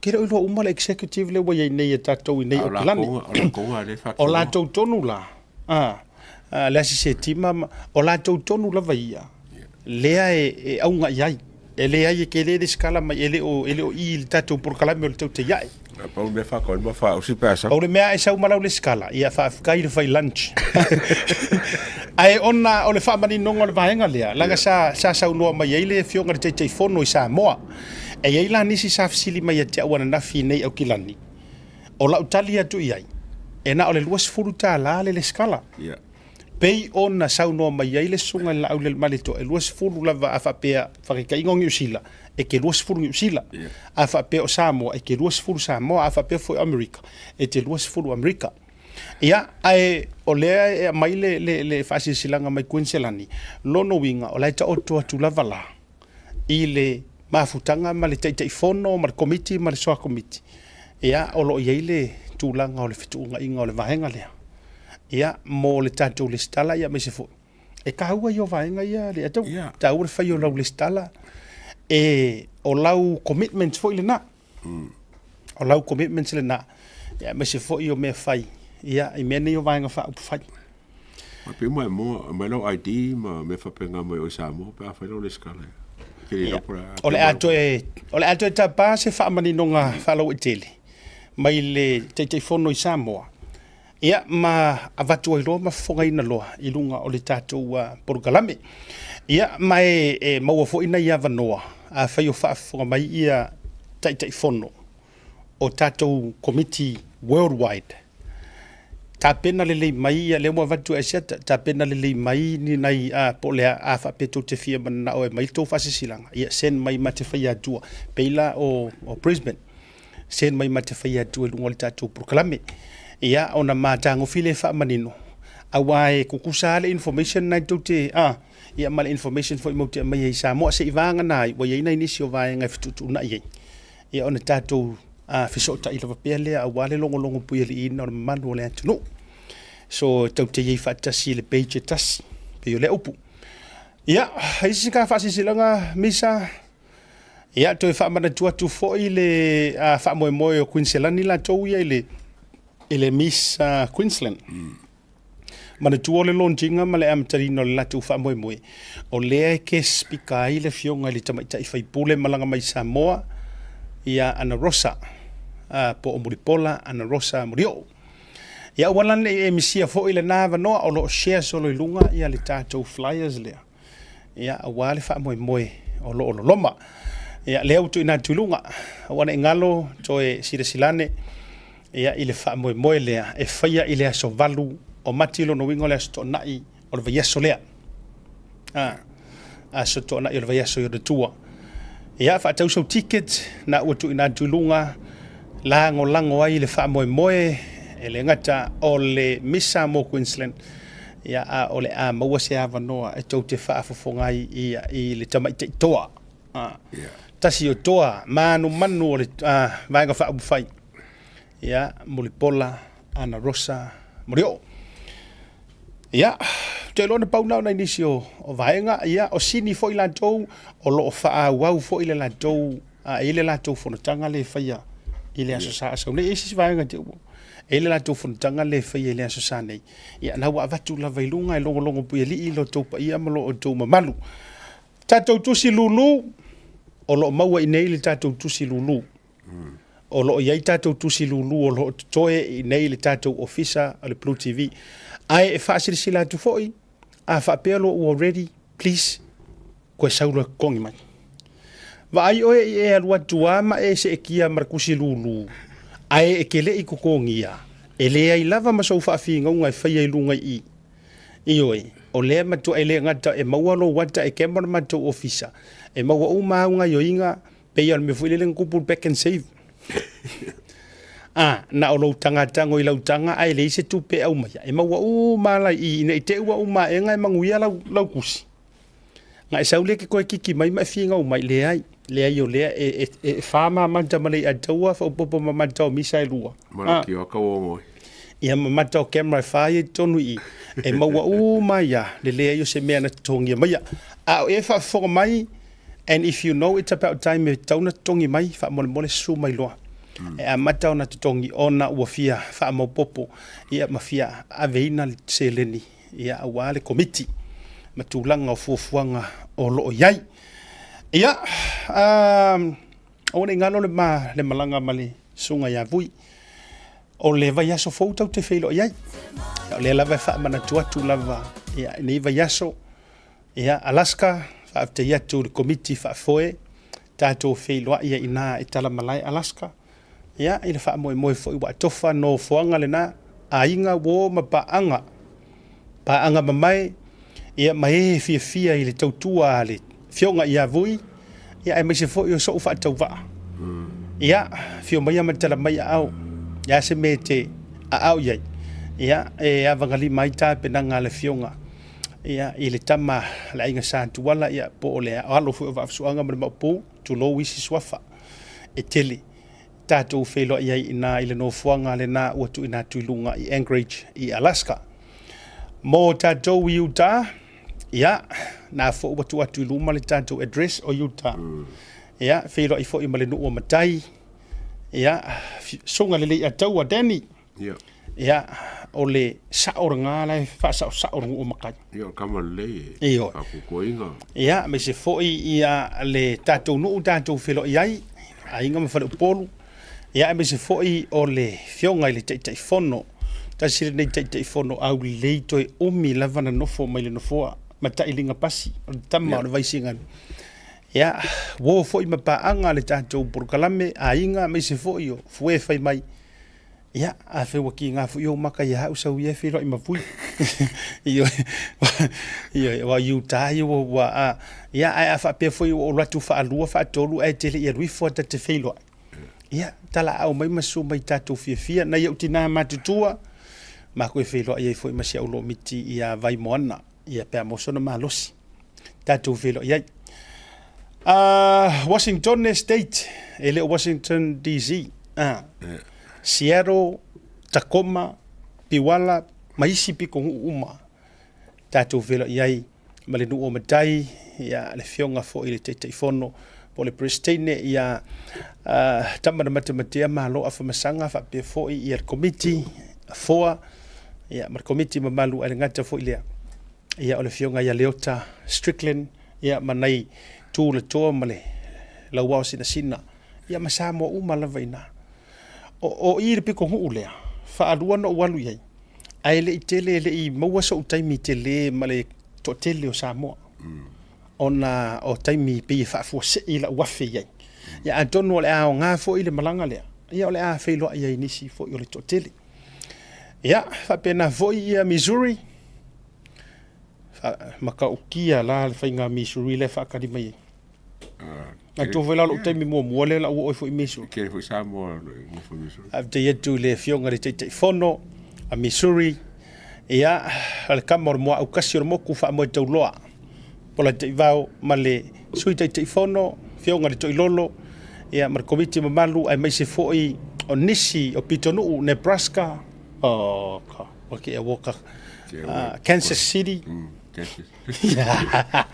ele ador kala ngoi de yo ia ma ila to fia ia ma o mesto ino vui ia me sol tato por kala me le tauta ia ili foka ko felo ai o le taimi mo fo le nei o le a o to ia wa fo ni va en ngai pomo e nga ai mai fa papa ku rungo por kala ia sau e au mai mata whailoa. Ia, mai se fo i se pito nu ulea. O i Victorville, makaukia. Ki wai poko so le ka ungo veri. Vai ia. Pei ia ua ka ungo walu Amerika. Aua. Ia, le sa aua. O Victorville, o le fionga i le tei fono, o le fionga e lau matia, whano, ma le wharetua, mai se o sunga le Pristine, ainga lii. Sorry, a lii o ainga, Brown, ia, ma le to tele, o nei epikopo ila, kele la ia tangata o le kalesia. Ia, ma le tatou community, tatou whelo i e fo ina, ia, i se taimi o iluma, i le taimi fo ua tofa. Tawalunga i Las Vegas. E koe leanga i lomaranga i Las Vegas. Tawalunga i Las Vegas. Ia, le whai ngā malanga. Ia, le whaatalitali mai ia te itai o e kalesia. Ia, ai mai se fo i lasia mantou vaenga le ina i le two guns. Whailo e fo i, le solusu ma le lua mati. Ia, ona wha mai ai leo whai ngā malanga. Pei ia, o leo kere o vai o kia karfongi ia misa. Ia, lea. California la lea. Ia, e whailo ai foi. Ma le mamalu o le tunu i California. O le, i California, la utu ina tu foi lunga. Ia, o bo mapa anga mamai, o le na foi ua vatu le whatu tuanga, ia, i le sunga e antu ila epa whaapitaisua. Ia, o le uso a whaasala lau. Ia, o la whaapitainga foi le uso. Ia, pean o whatu e le nama le laina. Pe ise kupe akuila epa pe ise kupe akuila epa whafkaisua. E whaafonga loa le au soa whaasala laupo le tamali wa malotia ele o California.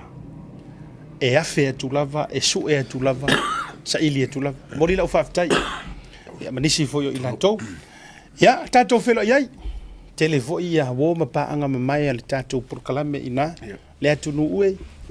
Ia, afe i se au ngā o le purkalame le nei ma se au ngā asiata. E tautu o lua oe, ia malau mai moanga, ma o wha leo ina la tau whina ngalo ma le tau tofa. Ia, ave e se ia ngisi whina ngalo ma ngisi mangak. A hea whiwhio mai tātou whiwhia whaatasi. E le wha moe moe o le fo ita mali. E au le tau ola e au le whangota, e a oe fo nei, e a au tai au. E a e whaafte tele, tu sai o le nei e whiawhili tātou poklame ma whaato whaatu ma le sunga e le e taua. Tai au le sports tara noa ke fuwa ki ngama messenger. Io. Le stato tau tai ai la so tai au. Tatu sports tara noa temi masani. Ma le fionga au mua ma le fionga to le fo am le fiafi. Fa tai mai mo mai. Fa soi fuina.